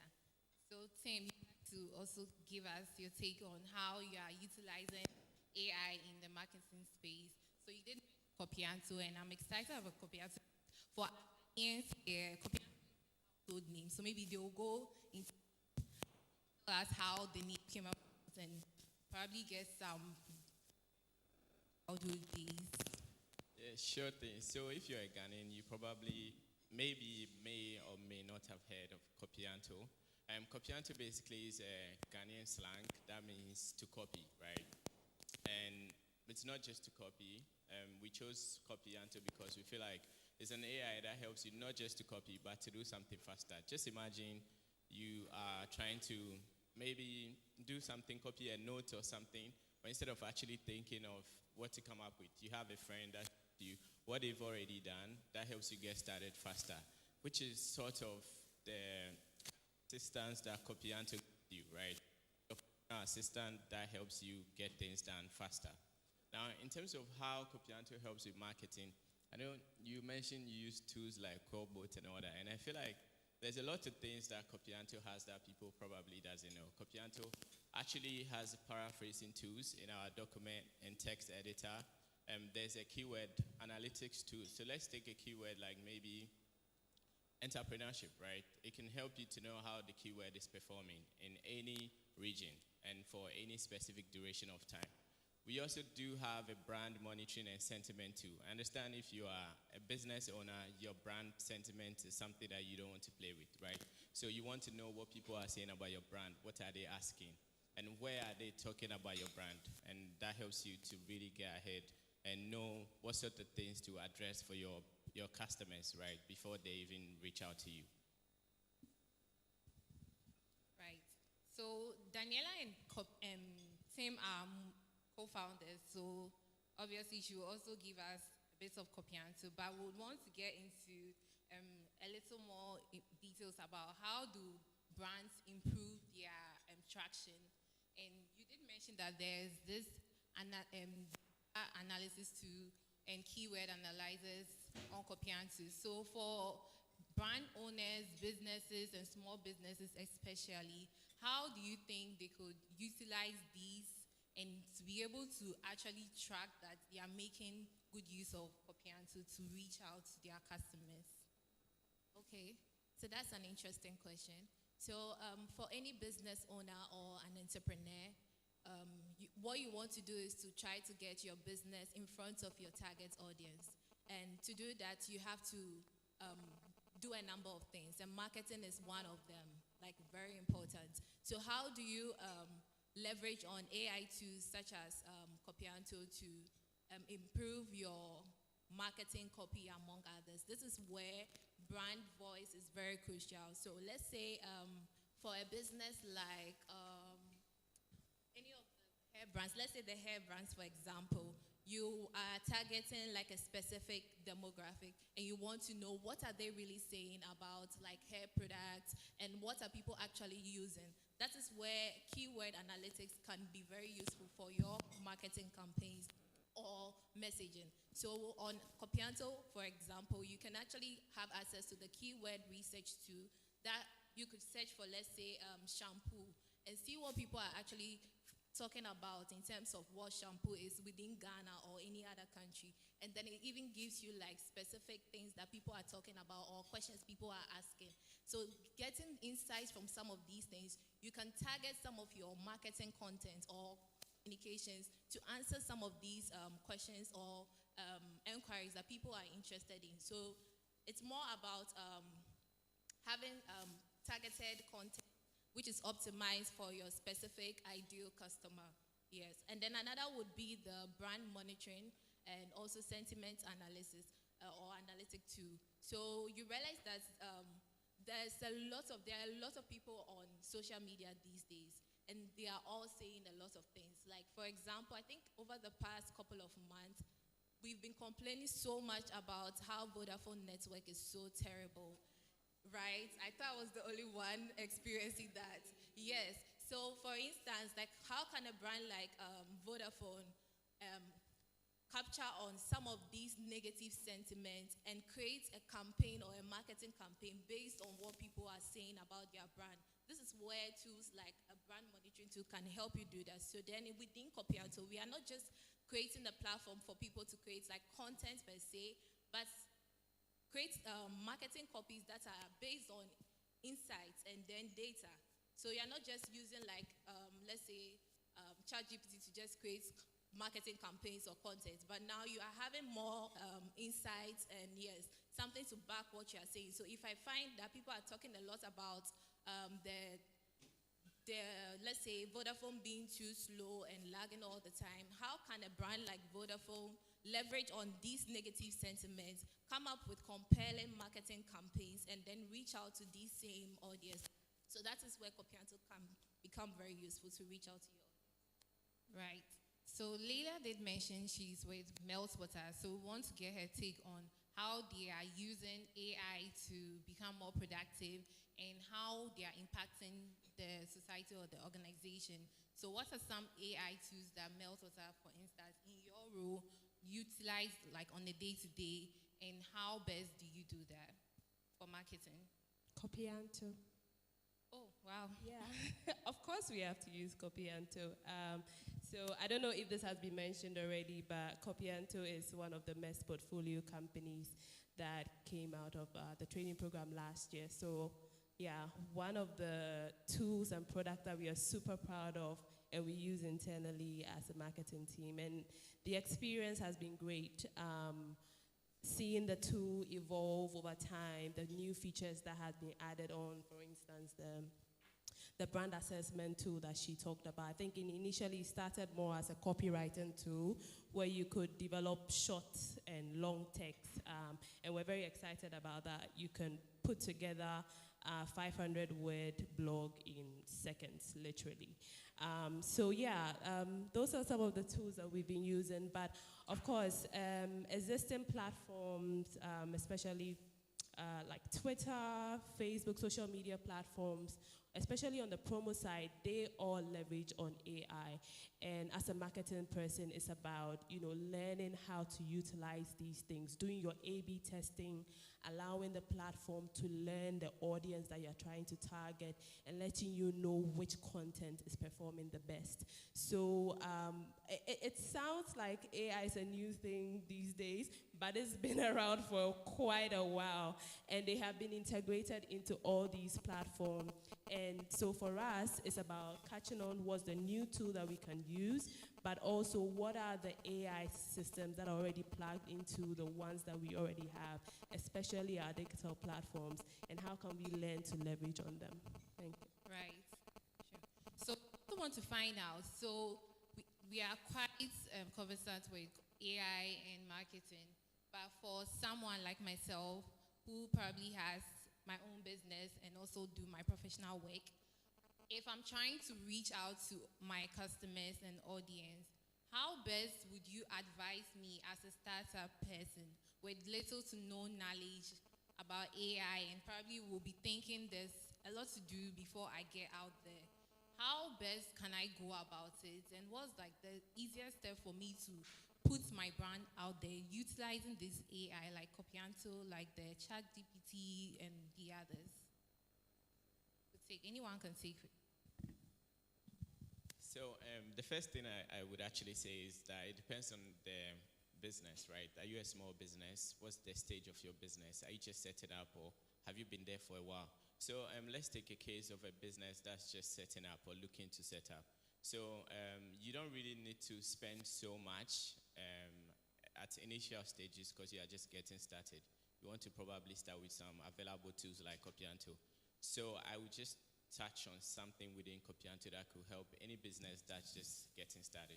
So if you're a new business, what you want to do is you just go on Copianto.ai, you create an account.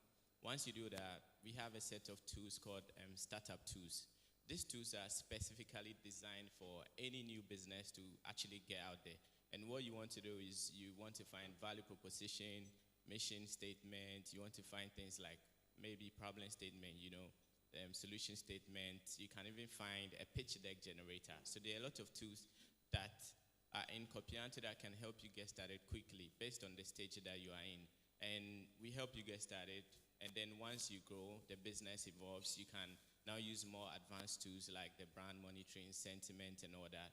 We also do have collaboration tools. So let's say you are quite a big organization like Niyelo, and probably you have maybe 10 writers or up to 5 or something.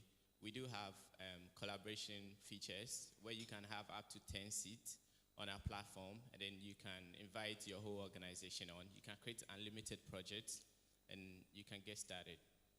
There are a number of things that I think are really useful. And of course, there are a number of tools. I know Tonisha mentioned Fathom.video. Those are also amazing tools that you could use for free, that you don't really have to break the bank to get started with. Yeah. And we'll talk more about them, after this. I think you just took my answer. So when we're setting out, and Copianto reached out to us, we had done this document, our company profile, looking all nice, but one feeling a little bit ish when it comes to the language and all that. And Copianto has this startup tool. So we just took our existing vision, mission, added, pasted it onto Copianto, the startup tool. It generated 5 different copies for each. And it made us think, okay, how we looked at how we couched our first vision and mission statements, and we're like, okay, we need to spice it up to this.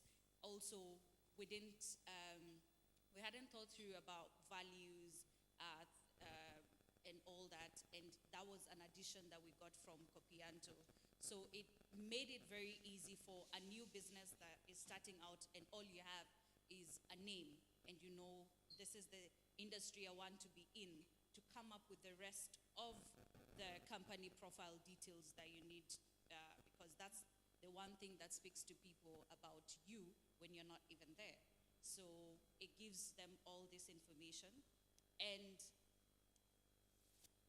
with our marketing strategies, whenever we present to clients, I think Copianto has made it, I'm sure we've pushed buttons with them to create other functionalities that we needed.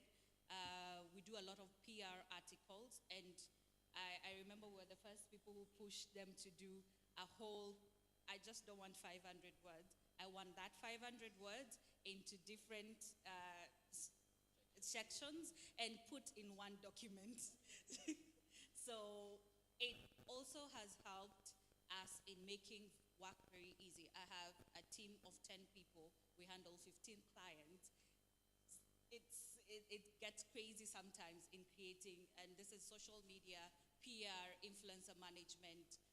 We have to create content every waking moment. So tools, AI tools, Copianto, Canva for design, we take it to different other tools just to proofread and just up the English.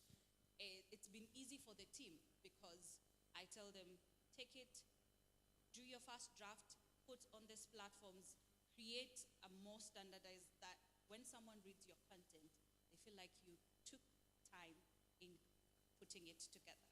And it's been amazing. It's been very time and cost efficient. For me, it's cost because I don't have to employ 15 people to handle the 15 accounts.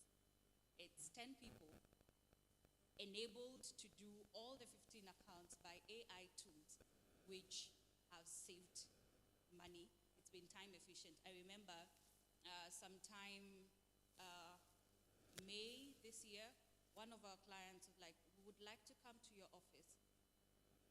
I told her, unfortunately, we do not have a physical office. We work from home. And her question was like, how do you work from home when you have a very efficient team? Like, that's exactly how.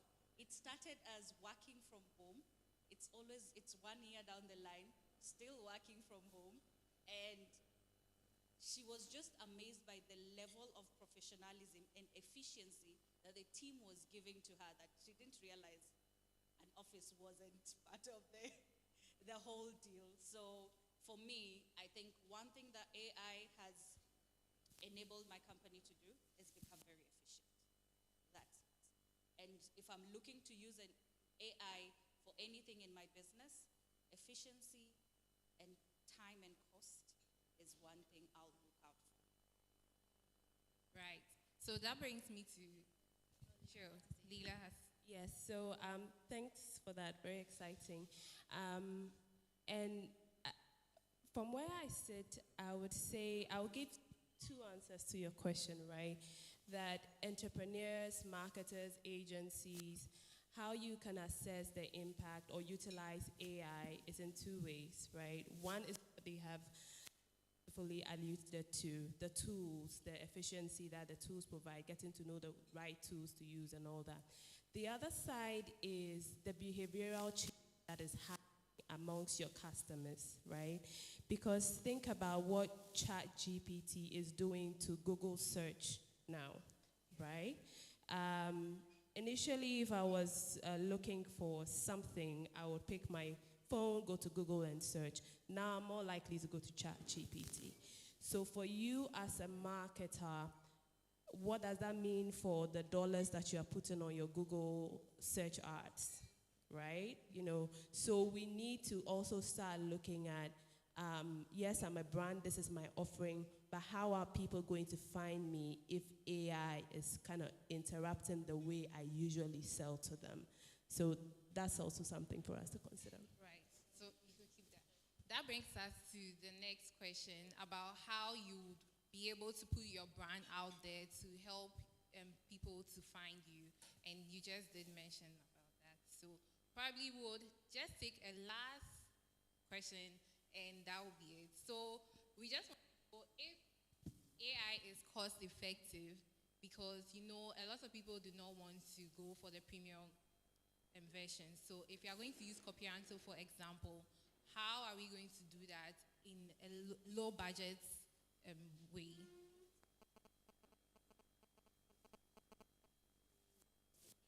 So we want to find out if Copianto is actually free or not.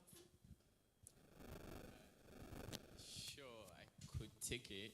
So yes, we do offer a free sort of plan that you can get started with, right? And the idea is that we don't want to just tell you that sign up to Copianto just because you need an AI platform, right? You need to see the value that this platform provides you.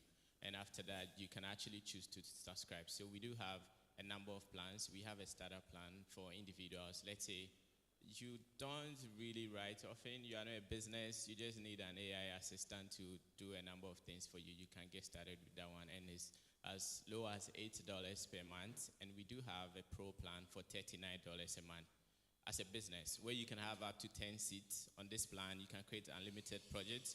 You can actually upload documents that Copianto can learn from, right, to give you more leverage as a brand, and then you can use that to communicate in your brand voice on that plan.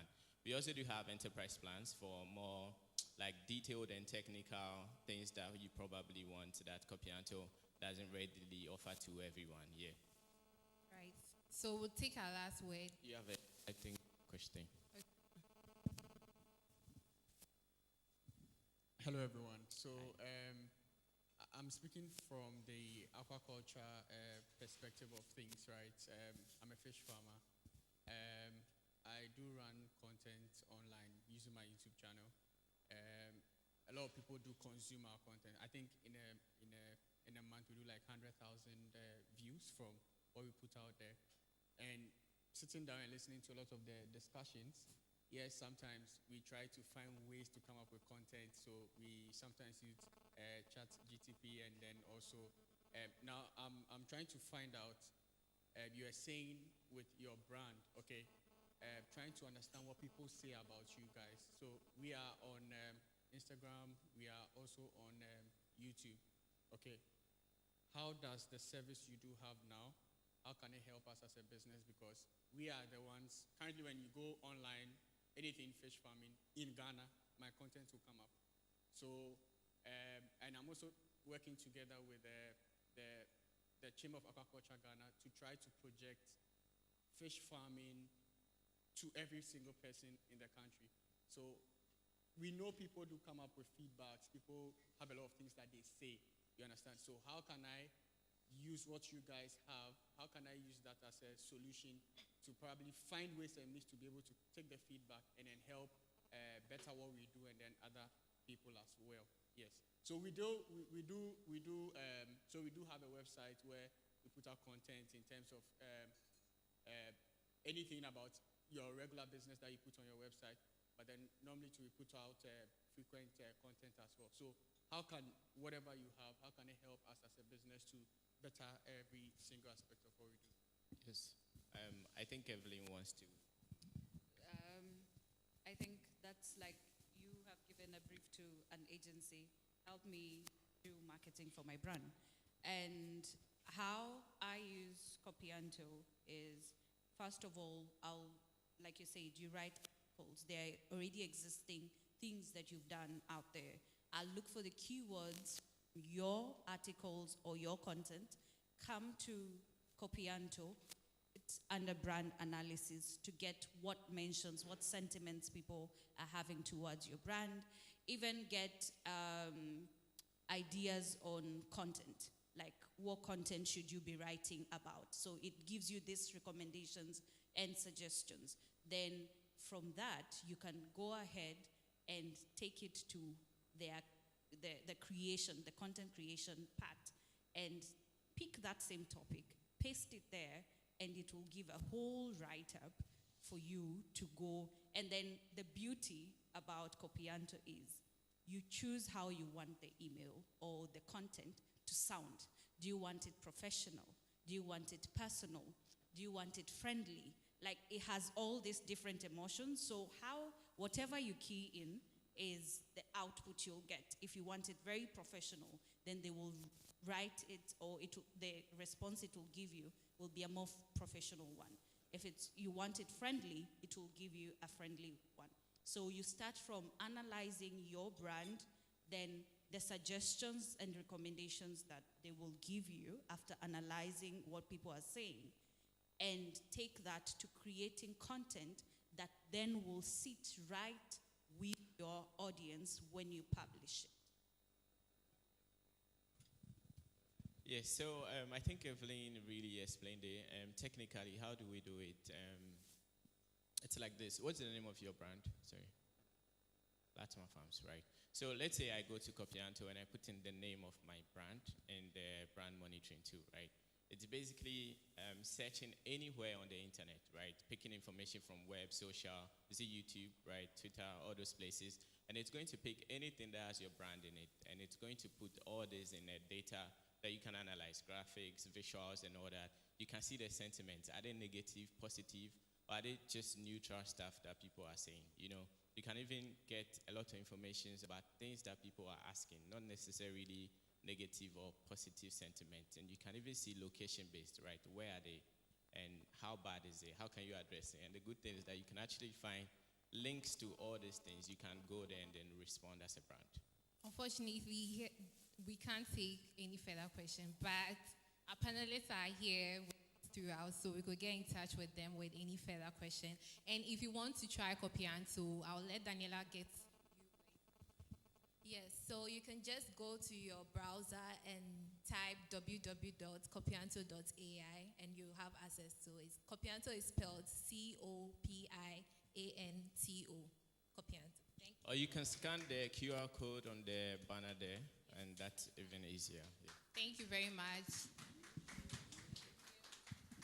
Thank you, thank you. Thank you to all our panelists. So interesting. And a great about the practical implementation, because that's what we're here to get.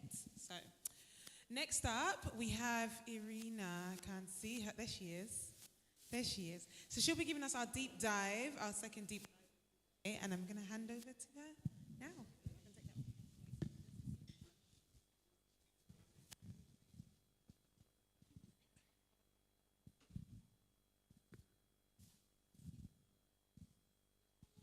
Hello.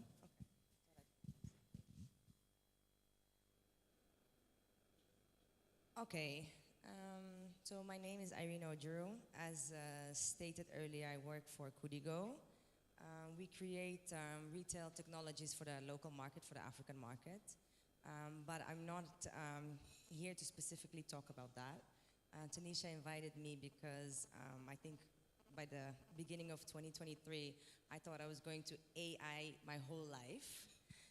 So I was super hyped about the whole movement and what it was bringing and what it could do for me to kind of do less, to be honest.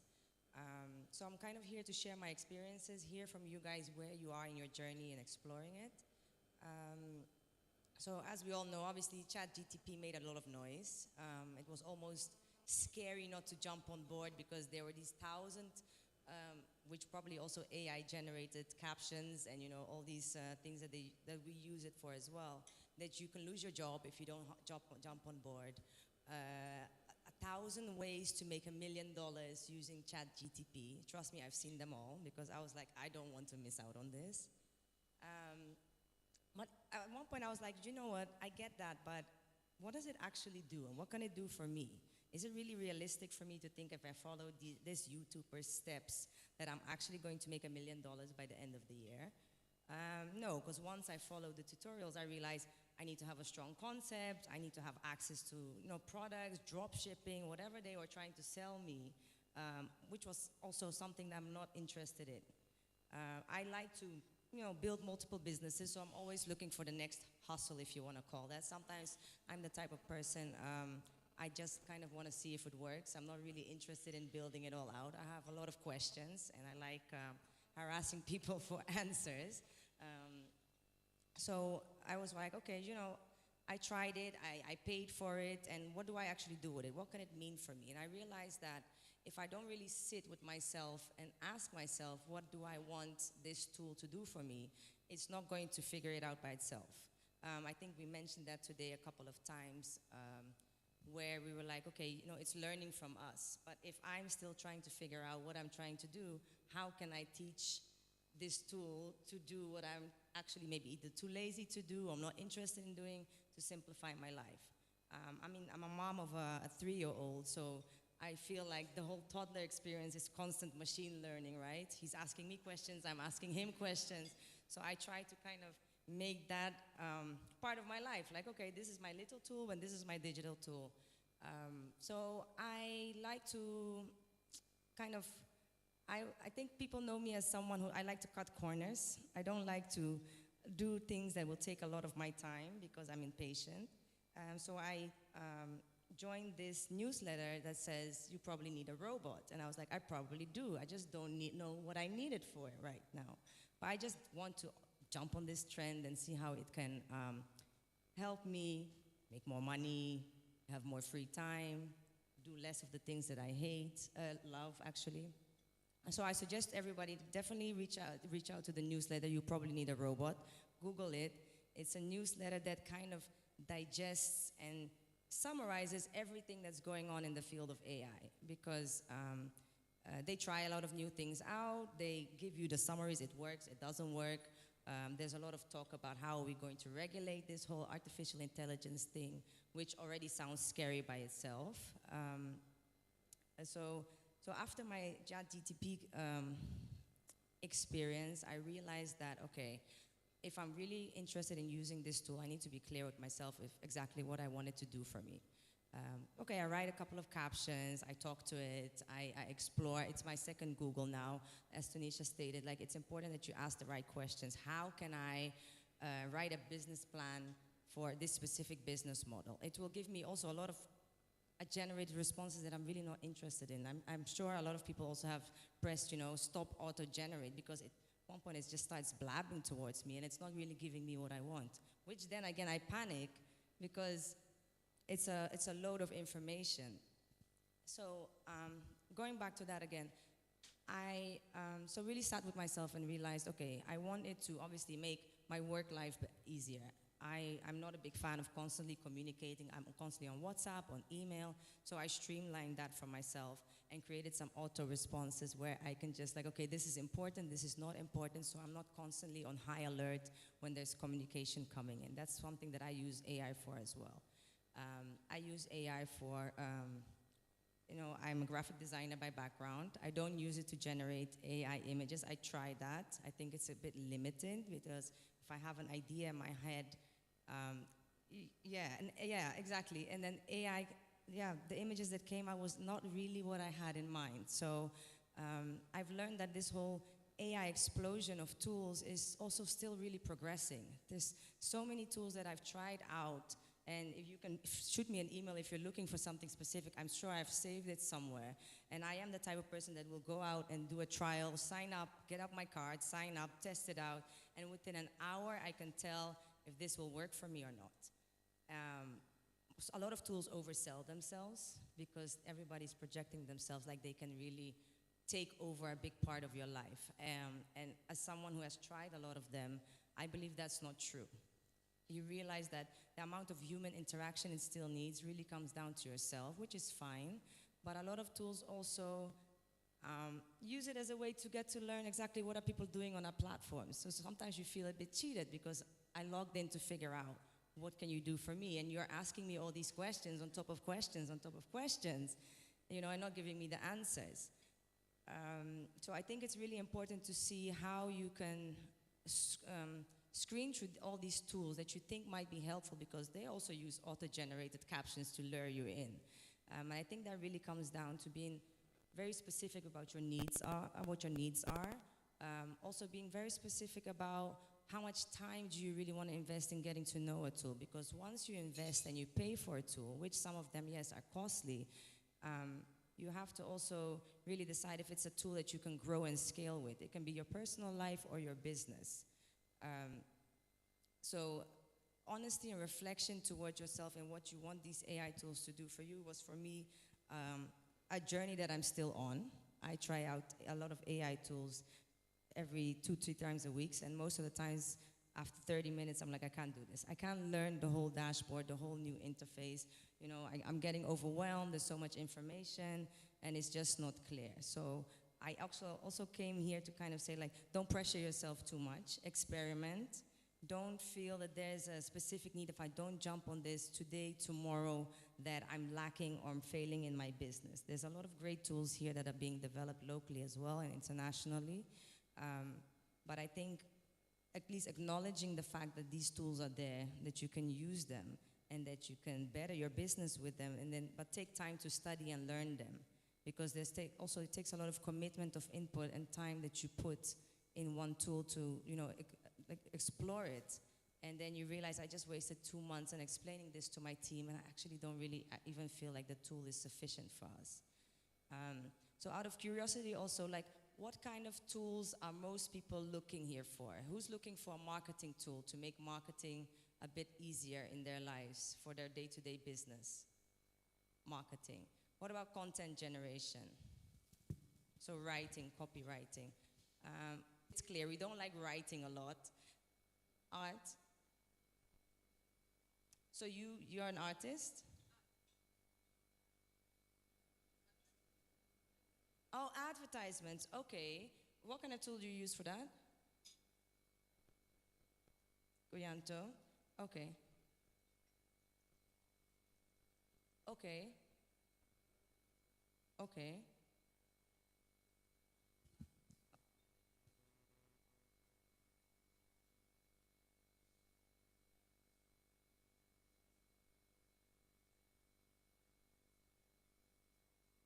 Okay. Okay. Okay.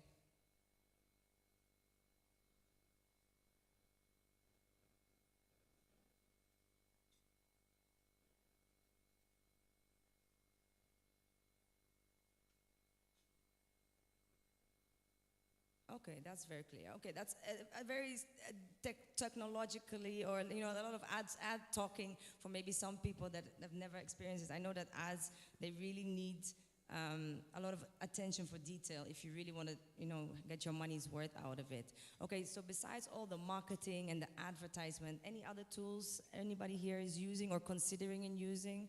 Can be parenting, can be managing your family time. There's an AI tool for everything these days. Just Google it.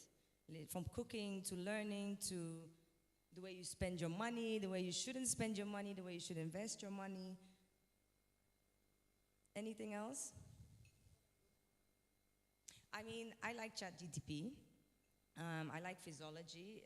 It's an app that creates business models or business ideas. It makes you put in a couple of sections, like a short business plan in a way, and then it starts kind of talking to you in Physiology. V-I-Z-O, yes, L-G-Y. So it's like a brainstormer, which then gives you a couple of ideas back, and then Physiology. It's fairly easy to use. It looks a bit like not a Word document, but like there's bubbles and you fill them in, and it asks you a couple of questions. So it's one of those tools that you're like, okay, you're telling me what I should input, and that kind of see what comes out of it. Sometimes it doesn't make sense, I'm not gonna lie. Whatever comes out of it, I'm like, I could have made up something way better than this. So that's why I'm saying I've wasted a lot of time also on these tools that are clearly also still learning how to teach me or help me use these tools in the market. So like I said, don't get discouraged if some of these tools feel a bit overwhelming and you don't feel like they work for you. There's a lot of these tools out there. I can't even name them all by heart. But if you have anything specific that you're interested in, I have an amazing intern that has been creating just a random resource list of everything that I bump in that's AI. And some of them we've tried, some of them were like, that's too expensive, that's too, you know, it's in our budget. We created a little budget for ourselves, like, okay, we're spending $50 a month to see if we can make life easier. And then we kind of play around like, okay, this one is $5, this one is 10, so we'll try it out for a month. If it doesn't work, kick it, sign up for something else, because we're also kind of trying to figure out which of these tools are actually, beneficial for us. Sure.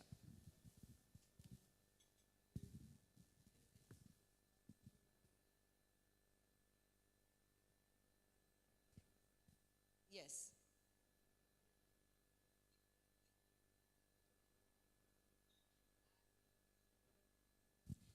Well, in our startup, we use the tools to optimize our business. The same way, we generate copies, we generate ideas. Someone can proofread a text, change it up a bit, make it bubbly, sad, whatever. We use it the same way, especially for our communications. But I personally also just use it out of curiosity. So I go through things because I consider myself someone who's creative a bit. I'm a bit technical. I'm not a coder. So sometimes even, some of the stuff that my team is talking, I'm like, I have no idea what you're talking about. I use Chat GPT to decipher it sometimes, especially the hard, deep coding. I'm like, can you explain this to me in layman's words? And it will break it down to me in a way like, okay, that makes sense. Now, turn it up a notch. I get the layman. I want to learn the business, lingo behind it, or how it's supposed to be called. And then my intern, for example, she's learning to build apps, project management. So I'm trying to also encourage the younger generation to kind of like, okay, see how you can do things better, easier, instead of just, not moving forward or trying to do the things that maybe I'm still doing. So I hope that she will pick it up faster than me and then tell me like, hey, Irina, this actually really works. So she's kind of like the person I bounce things off on. Yeah, so that's a bit how I use it, and I think there's so much to explore in this space that, it will be a pity not to have someone try them all out and give it to you on a silver platter. Thank you for being our guinea pig. Thank you for trying them all out for us and sharing those insights. Appreciate that. Thank you. Great. I know some people did have questions for Irina, but we'll keep those for later. Our speakers will be around after we have completed the courses. Next up, Piano 3. So what we're going to do is, I think the desserts will be brought out, and then we'll kick off with that one, okay? So just a few minutes to just chill, have a comfort break, chat to someone that you haven't spoken to, ask someone about a tool that they use that you don't use, because we're learning a lot today. Irina, tell everyone, and then we'll get started. Thank you.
everyone.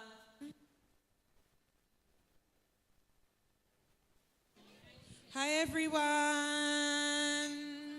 Where is my DJ to turn the music down for me?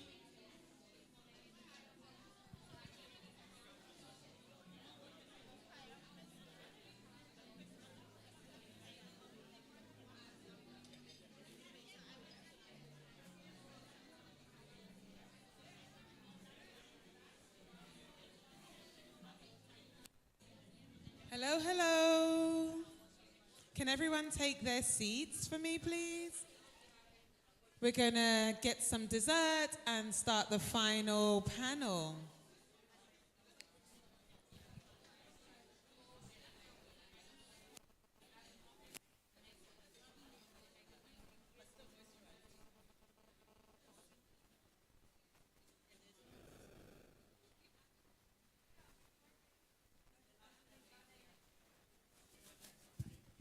All right.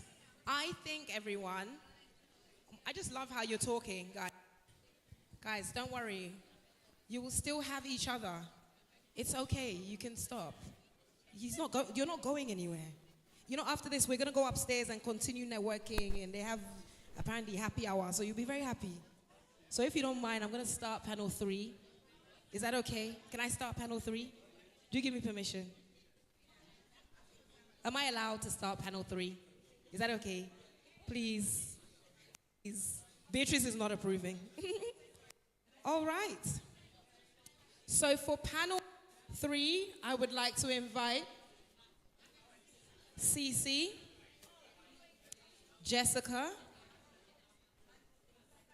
and Mel.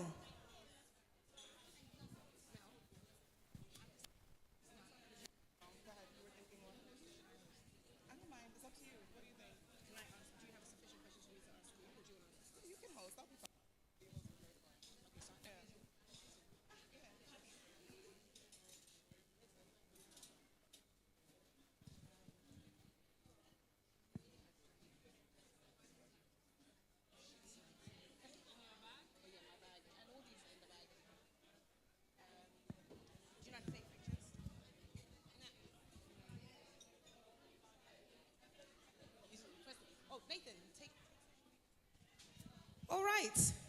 Ding, ding, ding, ding, ding, ding, ding, ding, ding. Ding, ding, ding, ding, ding.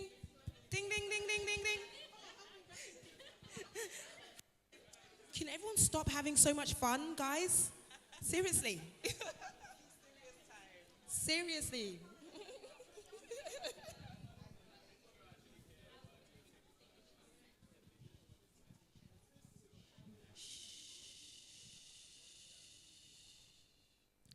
Oh, aren't they so cute? How is everyone doing? How's it going? Are you enjoying yourselves? Are you enjoying yourselves? Pardon? Huh? Me, I can't hear you. Yes? Have you, if you've connected with some people and you think you know the number, shout the number. How many people have you connected with? Okay. Okay. All right, I think we're doing all right. So I know I broke up the fun, but we are going to go upstairs as soon as you finish your dessert and we finish this panel. So that's in 15 minutes. You go upstairs and you can continue talking and mingling and doing whatever you want and exchanging business cards. So there's no time limit to fun. Isn't that amazing? No time limit to fun. But before we finish the day, I thought it would be really good to have a panel that kind of talks about the ethics of artificial intelligence.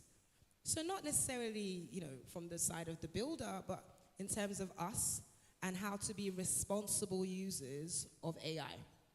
But also, I think it ties into just being responsible entrepreneurs anyway. So first things first, I'd like you all to introduce yourselves, tell us about what you do, and then I'll ask my first question.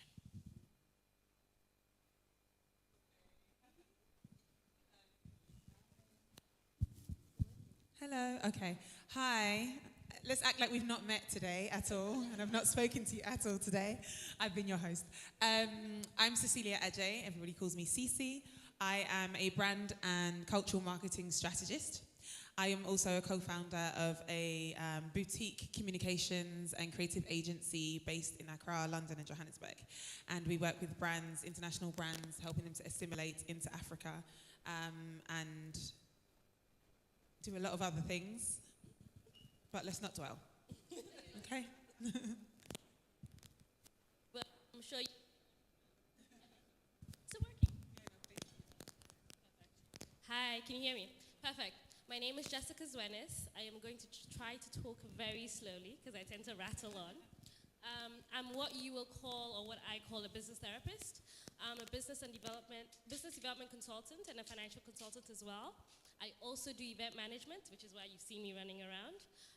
And I also do a bunch of other things, but we'll stick to those three for now. Thank you. My name is Melissa Insia. Similar to my panelists, I do a couple of things. I currently serve as the director of portfolio for MEST, and MEST is a training school in technology and entrepreneurship, and also an investment. So we invest in businesses across Africa, and I also dabble a little bit in real estate design. Everyone does a lot of little bits, don't they? So the first thing I want to ask is, for each of you, is when you think about, I guess, being responsible and being responsible with technology and being responsible with AI, what comes to mind? What are the key things that comes to mind? Well, when I think about it, I think along the lines of, number one, people, right? People, probably systems and processes, right? So how does it affect the life of people? In terms of systems, are we thinking in terms of only local or global, right? And how do those two things interplay? And then, of course, just how do we ensure that it stays equitable, right? I think a lot of people expect that, okay, the AI is really cool, and I think a lot of the time as well it's difficult to understand, which is a problem in itself. I think that generates a lot of fear, which can be misplaced sometimes, but then sometimes the fear is important. And I think for me, I'm really interested in how all the different stakeholders that are involved can come to the table and have the conversation. So from the developers to the users, to doctors, to philosophers, to government officials, right? Because it really does involve everyone. Yeah, I think for me at least, along with that, I also tend to think about sustainability and scalability. So I have this really neat story where when I was working in London and GDPR was just about to be instituted, and you had this frenzy of businesses basically scared that their business model was going to suddenly crumble because they'd been using data unethically. Same thing with AI, right? If you don't at the beginning kind of preempt, and I know the policymakers are the ones who are supposed to set the regulations, but if you as a business don't use it ethically yourself, you will get to a point where the regulators will catch up, and then your business model, you'll have to start from scratch, which is what happened to, case in point, the company I was working for, where they lost a ton of their data because they were not making sure that they were keeping in line with those regulations. When they did start getting enforced, they had to start all the way from scratch, and having to get people to double opt-in, those who were familiar with it, was really difficult. You went from having maybe a database that was 1 million deep to having, right?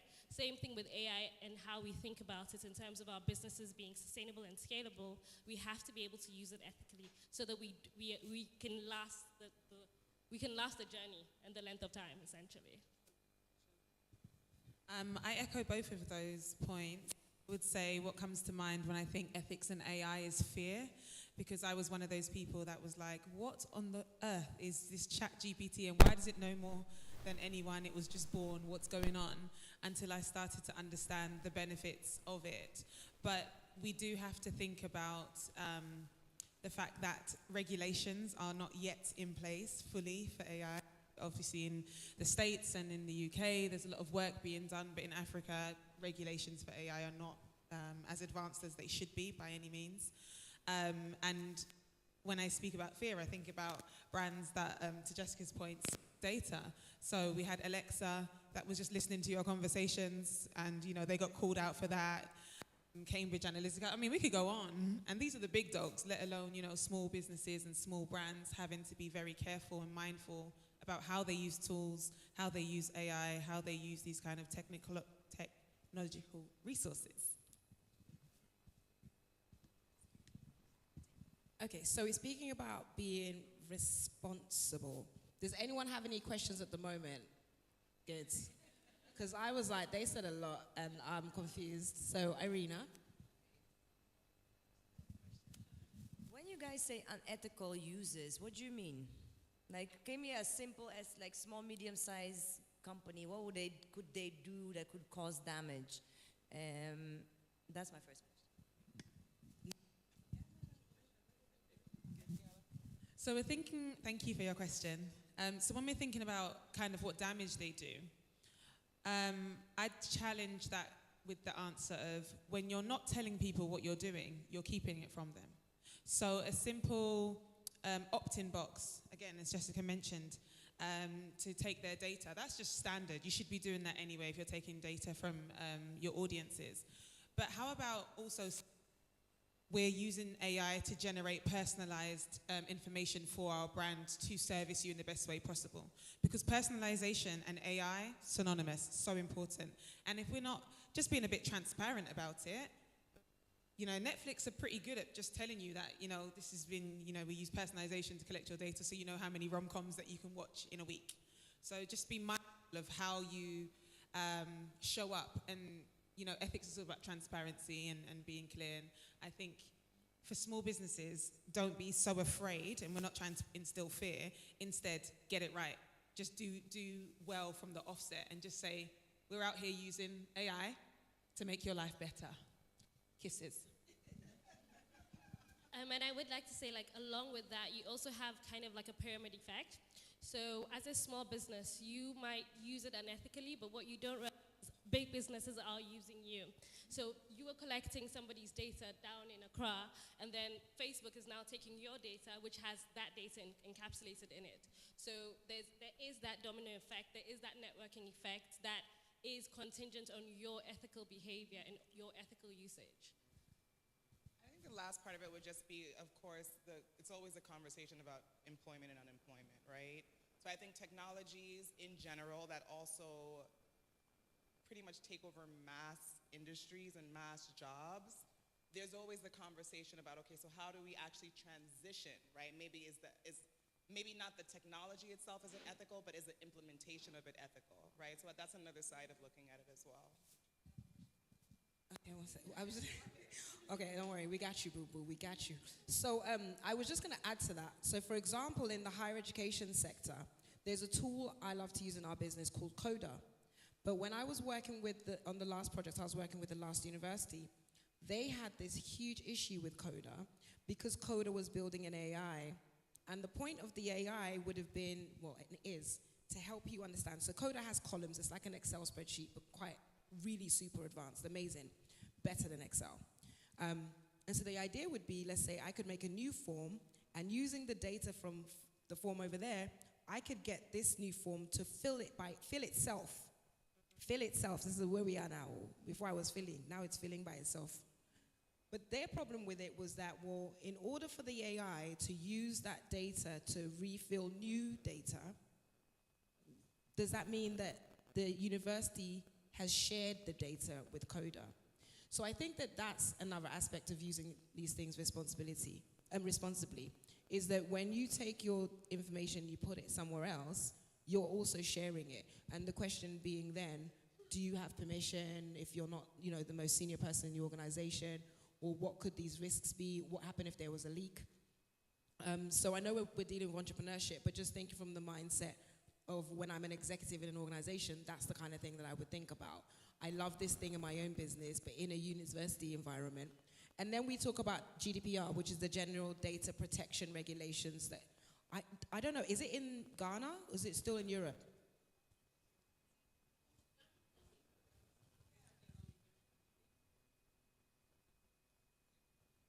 Exactly. So GDPR has very strict rules about use of images and data and allowing people to take back permission and things like that. So if you're inserting data into a system that is that means, and that data allows the person to be identifiable, then, you know, they can choose to opt out at any point, even if they have already opted in with signed paperwork. So just kind of understanding those things and making sure that the tool that you're using allows you to also take back. So if person A says, I no longer want to be in your newsletter, they should be able to unsubscribe, right? So same thing with the AI, just in terms of being specific. But come on, give us your other question. Because I like what Melissa said regarding the unemployment, because now there's a whole, I feel like there's so many young people getting really excited about social media, content generation, copywriting, and this kind of does feel like, you know, someone just kind of swept the rug under them, because now it can be generated. I think in the last 5 to 10 years, so many young people wanted to be social media managers. They're exploring possibilities how to run all these campaigns, doing content, reels, whatever, and now it's like someone can just generate it, 10 captions in 1 minute. But also another side is I read that Chat GPT, people have to input, right, what the system can read, and apparently they kind of let Africa do the dirty work in Kenya, where you have there's a group of people that have to say, okay, this is really nudity, this is, you know, like all these other things that a normal human being doesn't want to deal. They're doing the dirty work for the machine to kind of give us the clean sheets. What are we going to do with that? Because it feels like a bit of digital waste, right? We're kind of getting the digital waste so the West has clean tools. Funny you should ask that question. I think I'm going to answer it first, even though I'm the host of the panel. Let's just pretend I'm a panelist now. And Irina's the host. So the reason I want to answer it is because Belle and Nathan both, like I said, work with us at Apples and Pears, which is the company that owns Ladies Entrepreneurship Club. And we have, I would say, we have ChatGPT, we have Videon, we have ManyChat, we have Canva. So we have about 4 what I call AI employees. And then about 10 real people, right? They're real, you can touch them. So the thing that the way I see it, we're talking about taking young people's jobs, is actually I don't think we're taking young people's jobs. And in fact, I think this is how young African people can really propel themselves. Because if you think about it, Belle has an assistant called ChatGPT. Nathan has an assistant called ManyChat. Ordinarily, Belle would have to write everything for me herself, and she might be good, but it could take her forever. And Nathan would have to literally answer all of those DMs, right? So now what it means is that they're actually senior staff in my organization, and they have artificial intelligence tools that do the dog work for them, that do the first draft, second draft. So Belle can go as far as creating all the things I mentioned earlier, including legal contracts by herself, and only at the last minute send it to our general counsel, something that ordinarily she wouldn't be able to do. So yes, there is an aspect of someone taking away her ability to write the first draft, or Nathan's ability to respond back. But the truth of the matter is, once Nathan and Belle are able to, Belle's role is technically an editor, right? She's like an editor in a major publication. So she can actually apply for those kind of roles because she's being forced to become a really good editor, find typos, make sure it's written well, etc. Every caption that you read on Instagram, Belle's creating it with her assistant, GPT. Any single thing you read from us. So I don't think it takes away people's jobs because Belle's still doing her national service, right? Nathan, have you finished your national service? He's finished, yeah? You're full grown up now, yeah? A big man. But the point is, Nathan's still young, so I don't think it does take that away. And I just wanted to say this. Over to you. Yeah, I mean, agreed. I mean, what I say is that AI is just it's just another way of looking at technology, right? And I feel like if we think back to the 1300s, there were no, we don't have there was no profession like a pilot because there were no planes, right? So the fact that there were no planes doesn't mean that the job of a pilot wouldn't have, I guess, crystallized. So I mean, the truth is jobs are definitely being taken away, but new jobs are being created every single day, like every single day. For me, what's really important is to make sure that African youth are at the forefront of what is happening, right? And have access to these jobs globally. And I really think when it comes to tech, I mean, for MEST, I really think tech is where Africans can really compete, right? Because we have the creativity, we have the brain power, we have the numbers, right? So how do we make sure that we're positioning ourselves to take full advantage of this new wave? Yeah, I completely agree with the two of you, actually. It's funny, I was having this conversation yesterday because the danger or the conversation I was having was with a musician, and it was like, well, we don't want AI to take away our ability to be able to create and to be able to just have a song that Rihanna sang. AI is going to make that in the same way. There were loads of, I think there was a time where, a couple months ago, where they were duplicating songs and other artists' voices, right? But again, much like Tunisia, my opinion and based on my readings is that it's just going to cause all of us to upskill very fast, right? So everybody gets pushed up a ladder. Whereas it would take 5 or 10 years for somebody to become a junior editor in a magazine, it's going to take 2 years, right? So we don't need to be scared of it. Rather, we need to kind of embrace it. But also the other side of that is much like the Industrial Revolution, where Africa didn't benefit because we were not taking advantage of it. Back to your point, we need to harness it. We need to learn it. We need to not be afraid of it.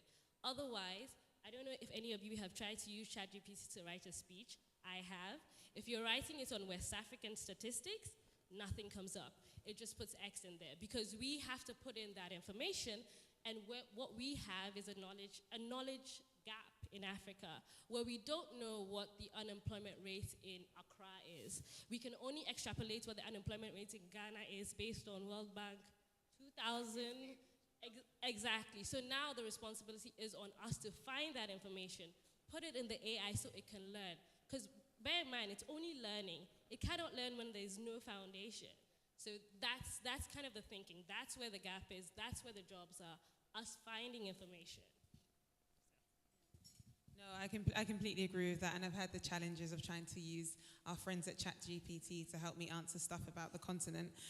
You wouldn't believe that there's 54 countries here because they acting like there's nothing to say, but it goes back to the point that humans started it all and we'll finish it at the end of the day. Like, the robots aren't coming to take over tomorrow.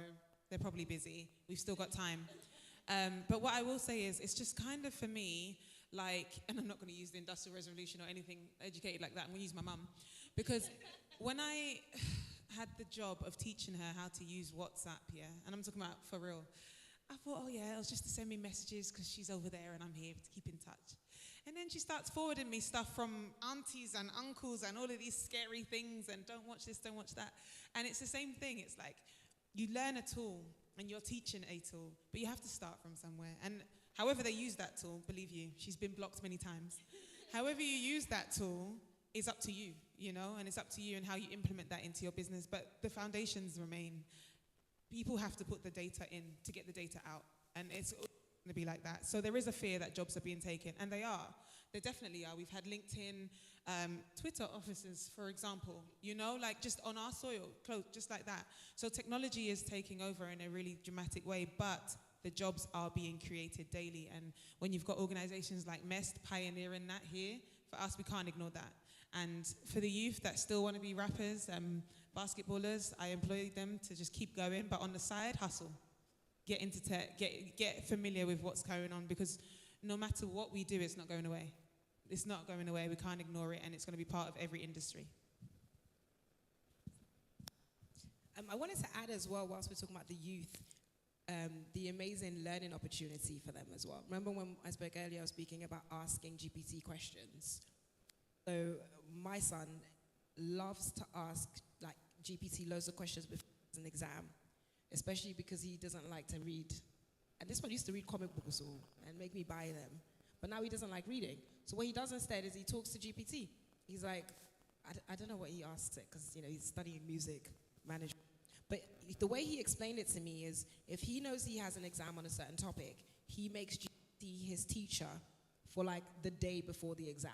So he's asking it every question from every angle, from any perspective, anything. Like he reads something, then he gets curious again. And I said to him, why do you use that approach? He said, because in an ideal world, he'd have his teacher for the day before to ask the teacher all the questions. But of course, he can't do that. So he just does it with GPT. And that made me realize, actually, it's a huge learning opportunity. Because a child can sit with GPT and learn a lot. And again, there's the flip side, the dark side of the internet. But the dark side of the internet is also in YouTube. The dark side of the internet is in Google. So if we really want to make sure our young people move ahead, in the same way they know how to use Alexa and Siri, we should teach them how to use GPT to learn what they need to learn and extract, and make sure we're a part of that learning journey with them, so we're monitoring and we're keeping their behavior responsible. If we run away from it, then we'll just push them back, and that will be literally our fault. Like, we'll know in 5 years, if your 5-year-old can't use Chat GPT in 5 years, it's your fault, right? Because it's everywhere. So I just wanted to add that. Now, there were more questions. Thank you. So my question is in relation to academic integrity, especially when it comes to higher education. I mean, I get the value it adds in other spaces where it makes you move faster as a copy editor, as a copywriter. But how do we, translate that whole question of integrity into the academic space where people are using Chat GPT to generate a whole academic, reports, dissertations, and stuff like that? How do we begin to have that conversation around that? Because yes, it will make me progress quickly, say in an ad agency, as an editor in an industry, but in academia, are we really training people who are actually learning to generate new knowledge for sharing, or we're just creating a platform for people to just churn out papers and then graduate? Thank you. You guys asked some good questions. Again, if you don't mind, I'll just jump on that and then pass the mic. Our new host is Beatrice. So, the reason I want to jump on that is because AI came in this year, and till March this year, I was deputy head of school for a business school across 6 countries. And that was a big problem because students were just straight submitting GPT work. But you know what I thought? When I did my MBA, I did it on the decolonization of the curriculum and how we go about it. Because every country has been colonized at some point or another. And that means the curriculum of every country has been colonized at some point or another. But education is also the least dynamic aspect of society. Why do you write a 100,000-word essay? Nobody knows. Apparently, it's since 1300. Maybe Mel can tell us. Seriously, no one knows. So, exactly. It just came, and when the colonizers left, they forgot to take it with them, right? So, serious. There you go. Arial New Times Roman. Who decided? So, the solution I found from my research to decolonizing the curriculum is multimodal education, using all modes possible, which means when you teach, you should use audio, visual, role play, make people practically do project work, group work, and reading and writing. But ordinarily, it's just stuck to reading and writing. And because ChatGPT has come along, I was able to prove my point about why we should be letting students do oral examination. They should just tell us, right? If you know the answer, tell me. Do a presentation, do a project work, show me something practical. So for higher education, from my experience, and it's funny because there's an academic doing a presentation, he did it yesterday, about this same topic. I'll get the content and share it out to everyone for anyone who wants to read. But it is a very poignant question, and I think it also feeds into how we do recruitment and selection. So from now on, when you're hiring people, are you just going to take their CV? Or are you going to give them interview tasks? Are you going to actually have deep conversations with them, right? GPT forces us to be more human. It's, like you said before, a human has to interact. It needs emotion. And actually, that's the relationship that we haven't been having with words before AI took over. We weren't building a relationship with the words. You'd scan someone's CV using a HR app, and the application would tell you if you should approve the CV. But now you can't really do that anymore. So I think it's beneficial for higher education and employment. The only thing I'll add to that is, I feel like it's more of a question of your moral ethics than technology. Like, that's my thing. We've been in educational institutions for hundreds of years, and people have been cheating for hundreds of years.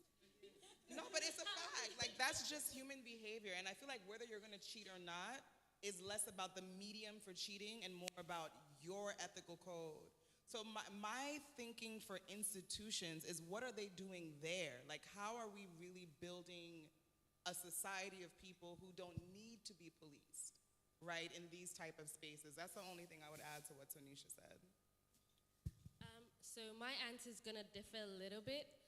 In as much that AI is a problem, it's also the solution. So I think over the last couple of months, you've been seeing AI that's actually programmed to catch people who use AI in their essays. So the problem and the solution are one and the same, right? And that's what I have to add, because whenever there's an issue, there's a way to solve it, there's a way around it. It's about us being able to harness that solution.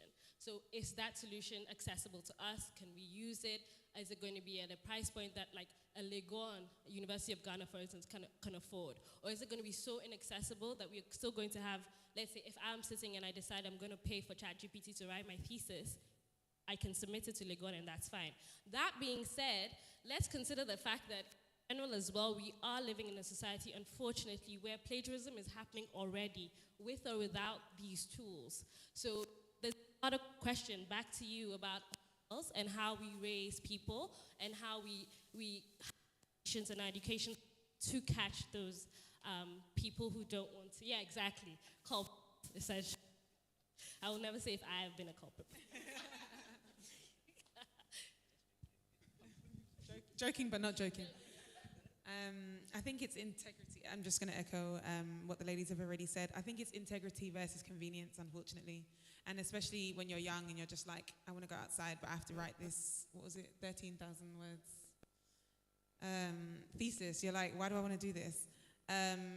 But I mean, some universities, some higher education might just adopt what businesses are doing, the solution to the problem, or just banning it completely.